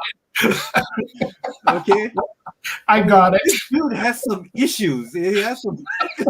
And when Batman first came out, he was pretty violent too. I'm pretty sure he killed people and stuff like that from time to time. Back in the Golden Age. Golden Age, yeah, like Detective Comic, 27 and up. Like there was issues where he had like a gun and he had shot people before and threw somebody off a building. So it started off a little bit more violent. They finally toned a lot of that stuff down and just kind of made it. And then the 60s kind of came about and they made it a lot more, comical. 50s and 60s, yeah, they started making it a lot more friendly. But when he first came out, he was pretty dark, nothing like what Frank Miller was writing or anything like that, where he was like a complete psychopath or anything. I think it was anything like that. But, he did, I think he killed a couple people back in the day. Yeah. I think that's why DC is considered as a little bit more dark Yeah. when it comes to their characters compared to Marvel. Marvels could be a little bit more, I don't know, more PG considered compared to Yeah. DC to be a little bit more PG-13. Right. I mean, that's how I see the characters. I mean, besides Superman, I mean fucking Superman. I mean, I don't know about Superman. I mean, he has pretty much everything, doesn't he? Yeah. Right? He's not as smart as Bruce, though. No, Bruce I don't think anybody's smarter than Bruce. I No, mean, but he's pretty smart though. He's not dumb. He's got way above normal intelligence. But the yeah, he's dude not grew up in Kansas. I mean, what do you expect? So yeah, he's not gonna outsmart Bruce Wayne or anything. But he's pretty smart though. Yeah. Yeah, I think he's smart enough. Yeah. you ever watched that show called I think it was the late mid 80s or it could be the early 90s. It's called it was a show about a guy. Alien came and gave him this device, and he became like a Superman, but he doesn't know how to use it because Greatest American hero. greatest American hero. Yeah. That dude was not the smartest guy. No. No, no. You're talking about Lawnmower Man. See, that would be like me. If somebody gave me that kind of power, I'm like, fuck, I'd be stupid. That was a good show. I'm scared of heights, so a lot of those powers would be completely useless for me because I'm not going to fly. Well, at least you can run fast. Yeah, I'd have to run. Yeah, because I'm not going to fly. So I don't see you running either. I might not run either. I don't like to run either. So. I'd be a pretty bad superhero. How I about think Slim? a lot of people would lose their lives under my watch. Yeah. Hey, you over there, put that money down. Come on. I don't want to Hey, run over you- there. Stop what you're doing over there. Yeah. Don't make me walk real fast. Yeah. Oh man. Yeah. Read books, guys. Read books. Read a book. Oh. What are some other great books that I can? Oh man. Oh, Classic literature? oh man, I read Shane. That was my homework. Shane. Shane. Oh Was That yeah. that was big? American literature I had to read for Yeah. homework. Like, come back, Shane. Come back, Shane. Yeah, Yeah. Shane. Well, what? I just now you got my. What novels did you read in high school? Just out of curiosity. Who, me? Yeah, you. I didn't read any novels. That's the whole thing. And you went to a public high school Yes. in But they Hawaii. didn't. I Did they dropped cover- out. I dropped out in freshman, second semester. But did you in elementary and junior high school? Did at some point you covered maybe like Scarlet Web or Animal Farm or something? Oh, I mean, I read Charlotte's Web. Okay, but now let's talk about high school stuff though. I only was there for the first 2 quarters. So okay, if I were to recommend books for you, a freshman book, a classic freshman book is Lord of the Flies. That's what I was gonna say. You must have read my mind. I Ron. think I was you like, like that, David. I think you Lord of really the Flies? Lord of the Flies. Is it like The Fly the movie? No, David. That is a good movie, though. It's That a was a great damn movie. good movie. Yeah, it's a great movie. Yeah. How Are you he, talking about Jeff Goldblum yes, Both. yes. and Vincent Price? It's in exactly. Okay, erase that. No. But you got my interest. Okay, so Lord of the Flies. Lord of the Flies. That is a great freshman level book, and I think Animal Farm is also a very good read. Another Animal one. Farm? I don't know. Um, That's kind of sound like very scary. Animal Farm. It is, but the thing that's nice about these two books is they're relatively short. You could get through them within a week. I think they're like 80 to 120 pages or something. Right. What? Fuck, Another I can barely fucking go through a floppy within a week. and To Kill a Mockingbird is a really good book. I saw that movie. I read that. I read that back in school, and I read what else was it? I read like 1984. Yeah, 1984. Catcher in the Rye. Catcher in the Rye. I did not like Catcher in the Rye. I don't like that book. I like Catcher in the Rye. You That's do? Yeah, I don't know. I just don't like it. I don't know what it was. It never grabbed me. It was interesting, but it just never really. Oh, 12 Angry Men is another good one. Yeah. Excellent. Ron, I did read a novel. It was done by John Grisham. Oh, it's called which one? Time to Kill. That's a really good book. Yeah, that's a modern contemporary novel. But if you talk about classic stuff, what, that's not classic enough for you? No, modern contemporary. Yeah, it's Michael Crichton's books are really good. Modern contemporary. Why did that sound so freaking like a furniture?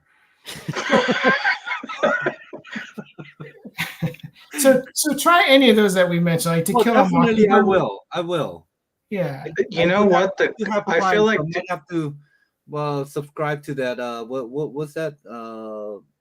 Audible. Yeah, Audible. No, but look, see, the only thing of that, I think that you're doing yourself a little bit of a disservice. Listening to something and actually reading it is different. And when you read something and you don't recognize a theme or a word, and I'm not trying to insult. There are words that I recently read. Me right there. Look, I read To Kill a Mockingbird about a month ago or a couple of months ago, and when I went through it for like the fourth time, there were a lot of things that I did not know the third time I read it. I was like, wait a minute, I just read through this and I didn't go to look this up, like what this means, because there are references in that book, and then the references are, you don't necessarily have to know every single thing that they mention in there, because they use terms that are very common in the South, like there's a word for like a hutch, and I forgot what it was called. And I was like, what is that? They keep talking about that. It's a piece of furniture. What is it called? Braun, do you know that? No, but if David, you feel like you need to cheat, like in a game, you need cheat codes, you can get Cliff Notes. Oh God. Okay? So if you don't know some stuff in here, you can like read the chapter and then read the chapter that corresponds to the Cliff Notes. And all right. It help you understand, and then watch the movie when you're done with the book. Got it. Have any of y'all read 1984? Yes. Yeah. Is it pretty I good? remember that year. It is good. Yeah. It was a good year. Yeah. It was all right. a good So year. real quick. I'll give you an example because I forgot the exact name and I want to be accurate when I tell you stuff. In To Kill a Mockingbird, and because I have, experience with law and stuff like that, I had never covered international law, like the laws of England and stuff. In To Kill a Mockingbird, there's several references to Blackstone's commentaries on the laws of England, and they're in To Kill a Mockingbird. They mention that stuff, and then that actually led me to go look up commentaries on the laws of England. And I'm like, wow, okay, this was like an original set of laws that they established there that kind of, some of those things were adopted in the United States. It's crazy. And not to say that you wouldn't naturally maybe one day look up something like that, but reading the book exposed me to those things. So I'm like, whoa, now I know something new that isn't necessarily integral to the storyline. It's not, you could remove that and it would still be a good book, but it's just interesting to learn different things just from that one book that aren't necessarily directly related to it. You know what I mean? Got it. Got it. Right. So going back to the original thought, you could do stuff on Audible or get the audio book, but it's not the same as reading it. Because sometimes you read it and you I could don't. totally see myself listening to Bray Larson reading me a book. She does have a sexy voice. No, you don't. Oh, You want to hear a sexy voice, you should hear Clive Barker read. Clive Yeah. Barker? Well, yeah, he reads the Hellbound Heart. There's this audio thing of him on YouTube you can find where he reads his book, and we listen to it. And The way he does his Cinemites is really creepy. Yeah. It's really creepy. Yeah, You're gonna get distracted, David. Why? Your mind is gonna go somewhere else when you're listening. yeah. Look, I think I don't mind like Morgan Freeman, reading me a story because he has a really good voice. What other actress or actors has really good voice? James Earl Jones. Yeah, but the Darth thing is Vader that is he gonna has to read read your- the Star Wars novels. Yeah. Bobcat Goldthwait.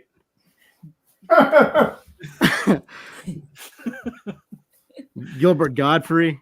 no. Really Kelsey, No, Kelsey Graham. that would Yeah. me think about that parrot that he was on. What was that movie? Aladdin. The Aladdin, yeah, Yeah. Aladdin. Yeah, but yeah, there's that certain voices. I don't mind have them read me through Audible. Is the Audible you can choose voices from the actors, or it just comes in one? I don't know. Oh, no. I gotta check. Bray Larson. I gotta. Oh Google my God, you're Bray weird, Larson David. Ever did Audible for what? Lord of the Flies. Oh man. Why is Bray Larson being hated for Captain America? I mean, for Captain Marvel. She kind of has that arrogant kind of look. She's Uh-huh. made comments and things, and she's burned bridges. She With said, who? Yeah, she made some people- comments about how about like white male audiences and all that kind of stuff, and she kind of made some some statements. she said some kind of dumb things like that were kind of Like the movie's not for you. the movie's not for you and all that. Yeah, not for like white, blah blah blah, and we need women to see this, and we don't need men, blah blah blah. And so it's like kind of attack on men and stuff like that, which was a bad move. But I don't know. I didn't take any offense of it. I mean, I really didn't know. I mean, who Yeah. cares? She has. Did you see the dress that she was wearing on the red carpet? God, she can say whatever she wants with those dresses. well, David, I Sorry, see you have your Ron. priorities. I mean, she can be cussing at me. I'll be just like, huh? What was that? I don't know. Poor David.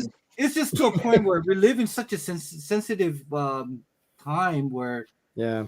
you can say certain things and they're saying will take a whole different outtake. I mean, Yeah. David would take the trade of a single intimate encounter with Brie Larson, but he has to remain in prison for the rest of his life for that one encounter. long as I have Bray Larson read me a book in prison, I'll be good.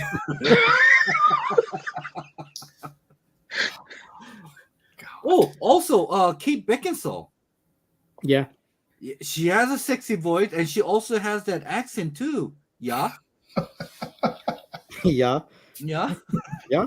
Yeah. I don't know. Maybe got to totally look into that now. What would you recommend to David first, Ron, of the books that we just discussed? I think Lord of the Flies. Yeah. It's something that Or Animal Farm. Animal Farm 2. you could fly through those books pretty quick. Any suggestion, Joe? You like To Kill a Mockingbird. Yeah, I've already mentioned, I think, one of my favorite books is To Kill a Mockingbird. Okay. So I would suggest that one. You've seen the movie, Mockingbird right, and David? Lord of the Flies. Okay, I got So a To bird. Kill a and Mockingbird is banned. So work your way up to this. Do Yeah. Lord of the Flies first, then do this one. Okay, Lord of the Flies. All right. And you don't have to go through it fast. Go through it slow. Look up And all the David, words you Oh, don't trust know. me, and Joe. reread Trust it. me, Ron. If you when want more say- modern reads too, check out Michael Crichton, the guy that did Jurassic Park. He's got some really cool books. See, I was really into Mark Grisham book. Yeah, me He too. did The I read a Lawyer bunch of his. Yeah. and that Time to Kill. Oh, they're so much better than the movies. Oh, it's so much. Oh, they're so much better, dude. Dude, Yeah. when I was reading that Time to Kill, that beginning, that the first, like how detailed the daughter was getting like molested and being abused. I got really sick to my stomach with that. Yeah. It's And then I felt that the sympathy for that girl. I mean, almost being laid dead at the side of the gorge or what, and I mean the way that, oh my god, I could just still imagine the pictures I was reading. I mean, being urinated on, being thrown at, being beaten and raped, and just like trash this just drove her, threw her off the bed of a truck like it was just a trash. And that got me, and I read the whole thing. And when I saw that movie, it's like, where's the gruesome part? Because I think the audience really needed to see that to really captivate what Samuel L. Jackson was going through. But yeah. So I found the word, by the way. It was bugging me. Oh, you was bugging me? The southern term. The bugging me? Is that what they used to? What was it? It's a chifforobe. Oh, yeah. I was gonna say chifforobe, but it's a closet-like piece of furniture. Yeah, that's what I remembered. It was kind of a funky sounding where I'm like, and I didn't know what it was when I read it, and that was recently. That was the last time I read the book. Interesting how the word gay was back used in 50s and now it has a totally different meaning. Yeah. Back then you can be masculine and say, oh man, I'm feeling gay today. Yeah. But now it's like you can't say that anymore. What a gay day this has been. Oh man, God, I'm feeling gay today. I've had the gayest evening with you fellas. It has been having a very gay day today. It's been so gay, you guys. It really has.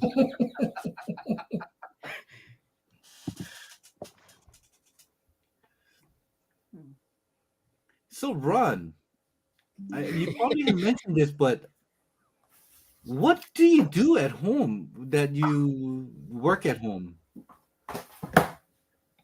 So I am what's known as a clinical documentation improvement specialist. So I help change the word around.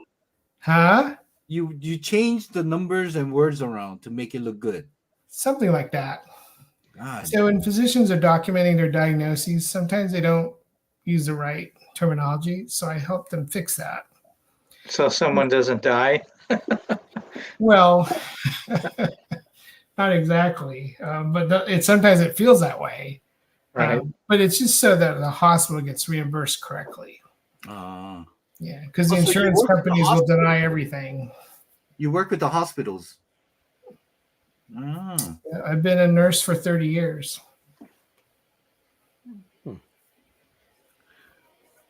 See, I thought you would be more of like a professor.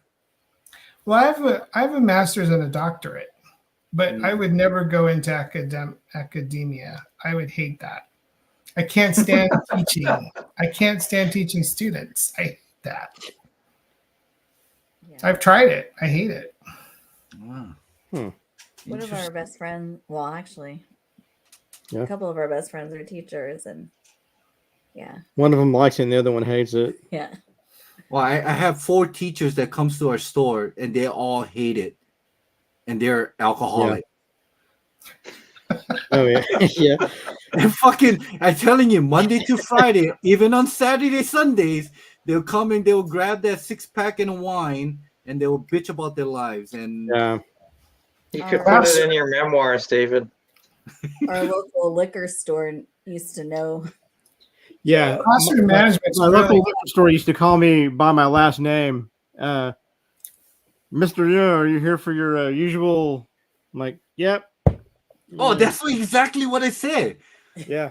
Well, students come in, I think I would just throw out a name, like, hey, Jose, you Yeah. want your usual? Yep. Yeah, and I'll grab 2 pack of Yeah. cigarettes for him, and he'll get his 6-pack beer. On the Yeah. weekend, he'll grab, instead of 6, he'll get an 18-pack. I'm Yeah. like, oh, you partying up today? Like, yeah. Yeah. Not. Yeah. Yep. I buy more than a 6-pack, but yeah. that's one thing I never got myself into drinking. My dad was in the Navy and he drank a Yeah. lot, but That's really good. Yeah. But for me, I've seen so many people how sick they can get from what they do to their livers, Mm-hmm. and I just don't want to be like that. Oh, I don't want to get Ron, cirrhosis or whatever. I have 2 customers that came every day, died due to alcohol, Oh my and gosh. one committed suicide due to alcohol. I mean, you see a whole different type of just sadness. I mean, there's a lot of great people, but it's those 2 people. I mean, they were in depression, and all they did was just drink just to get out of that depression. And next thing you know, they drank themselves to death. Yeah. Kind of goes back to this discussion about philosophy, how to think and how to look at things, so you don't get so depressed. No, that's why Or I you don't go to drink. I don't drink much. I'm a social drinker. I mean, No, I don't touch stuff. I only drink when I go out to socialize. But I mean, yeah, I mean, I've been an addict for on methamphetamine for 6 years. Wow. Yeah, Wow. yeah. We believe I'm at 210 pounds now. When I was on that, I was 145 pounds. Wow. God damn. Yeah, I I looked was an really good back alcoholic. then, though. Yeah. Well, I was an alcoholic, so I can't drink at all. Like I can't even have a sip. I've been sober for 15, 14 years, maybe. You Maybe graduated. 14, yeah, maybe 14, 15 years now. But I drank myself, and I just get a bottle of whatever I wanted and sit there and drink all.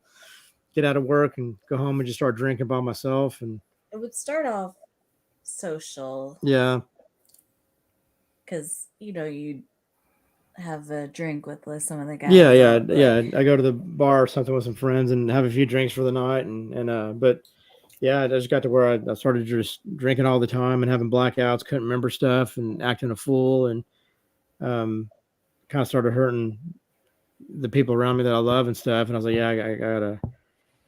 You know how I started that addiction for 6 years? Actually, I was a homeless for a little over 2 weeks.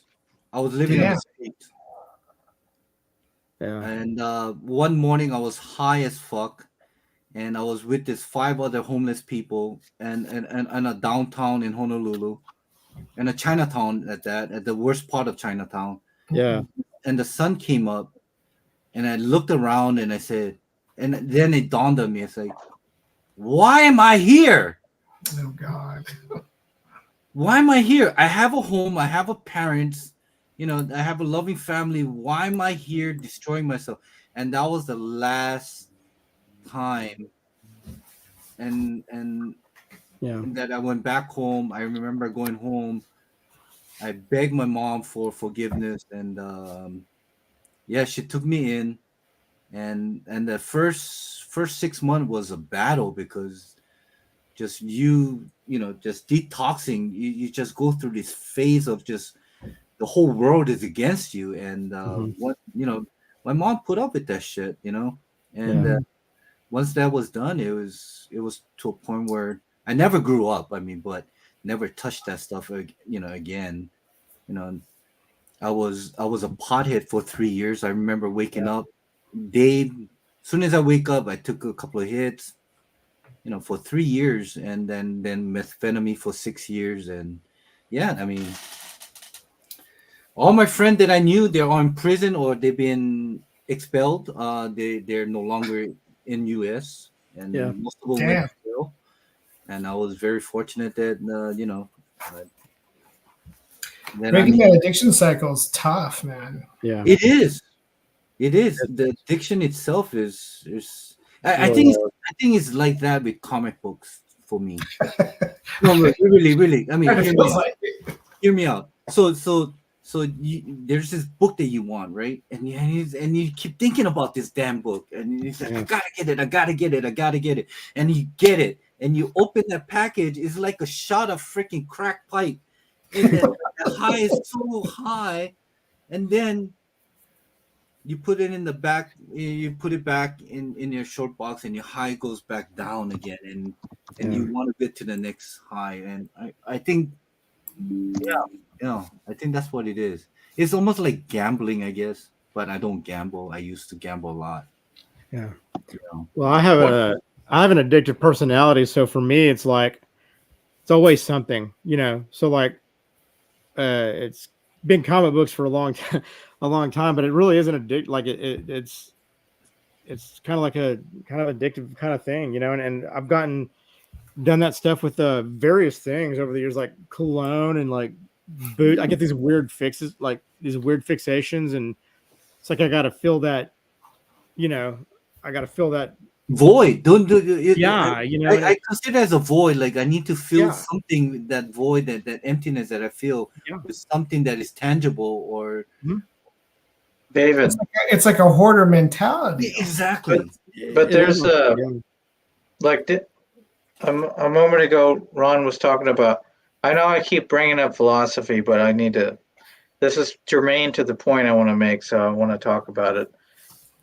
There's one of the schools of philosophy that I really like to follow, and have made a pretty reasonable attempt to incorporate in my own life, is Epicureanism, and that was my last channel. It was called Epicurean Eye Relief. But part of that, what that meant was referencing was the school of Epicurus, who was an ancient Greek philosopher, and he was talking about one of the primary concepts that he covered or kind of helped establish was like moderation. Not only that, but enjoy in moderation, as well as there are.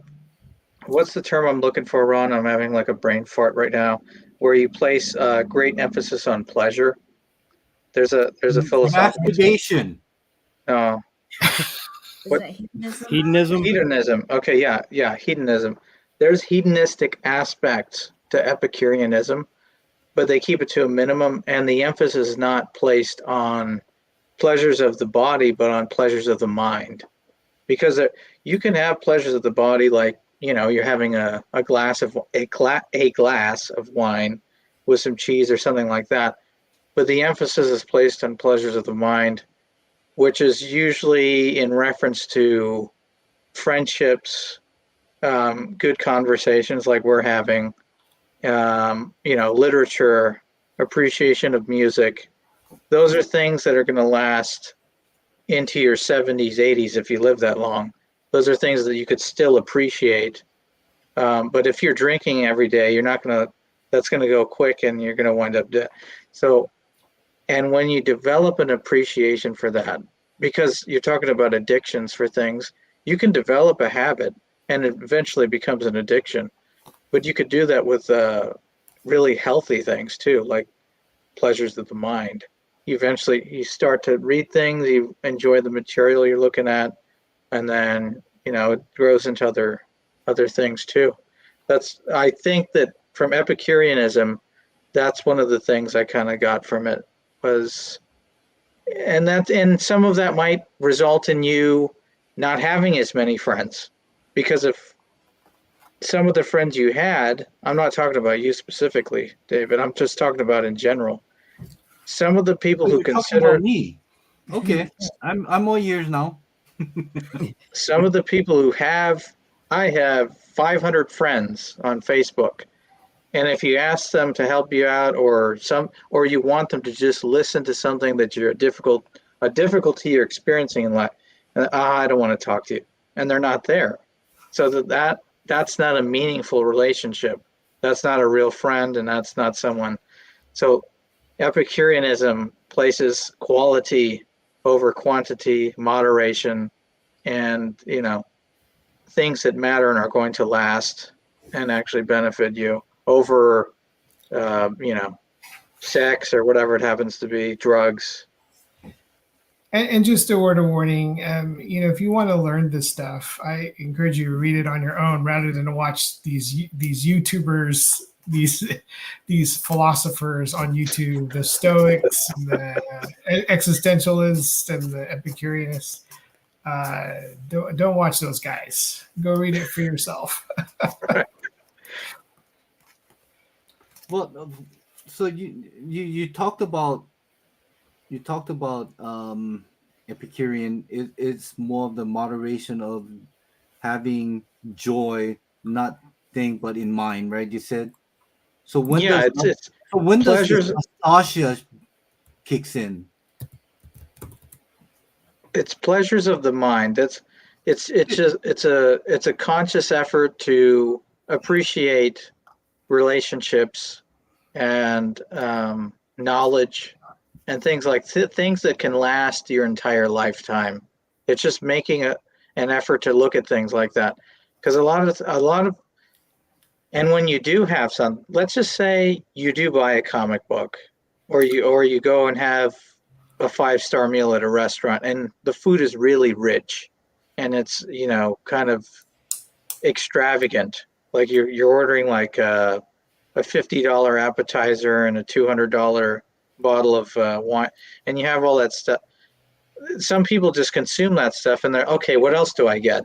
And they're in that mind frame of let's just keep consuming and consuming and let's get that next high, but they're not sitting there enjoying the moment, thinking about things, maybe taking in the aroma, talking to someone as you're enjoying the meal. It's an entire experience. That's where the emphasis is placed on that school of philosophy. You're not supposed to be, okay, what else can I get? And then that develops into a kind of a harmful pattern when you do something like when emphasis is placed on physical things and physical pleasures. It's not really that. It's not good. It's typically not going to end well when it's like that. That's just, I'm like Ron said, I'm not trying to say do this or whatever. I'm glad you kind of caught me on that, Ron. But right. You want to enjoy that comic book for the story and appreciate the art, not so much into the materialism of it, the right. value and the collecting and hoarding and all that stuff. You want to be in that moment, enjoying that comic book, and you go, "Wow, that was a great story," or "Wow, that was great art." Yeah. If that makes sense. No, it makes sense. I mean, I have this Mandy comic book. It has a great art. I enjoy it. There's absolutely no story behind it. I just found that out. I mean, I was rebagging. I was making this video for this product, for this clear board, and thinking, oh, maybe I should just open it. And I opened it. It was just pictures of Mandy nude or half nude. But do you know? Okay, speaking of that, so nudity or sex and sexual, things related to sex. Now you're talking my category. So listen to this though. 400. Sex and pleasure 400, please. So check this out though. What's up? I read an article recently in Psychology Today that said the completion, if you complete a task, meaning you have to paint the shed, okay, and it's a task, and a lot of it has to do with perspective as well. But when you complete that task, the chemicals in your body are released that are exactly the same as when you have an orgasm. I was reading about that. There's actually like dopamine and serotonin and certain chemicals are released when you complete a task and you feel good about it. You're like, wow, I did this. This feels great, you know, and it's very on that same level of satisfaction. I'll put it that way. Task. Complete a task. All right. Okay. Got it. Well, you know what, David? If it does not have the same feeling as sex, I'll let you know, Alex. You know what, David? Hang on a second. Wait a minute. Okay, wait, Ron. Let's talk about this off air. Hey guys, I think I'm gonna end this stream because I think we really get to a point where we're 2 hours into it. Okay, hold on. Let me end this stream. All right, guys. Until next time.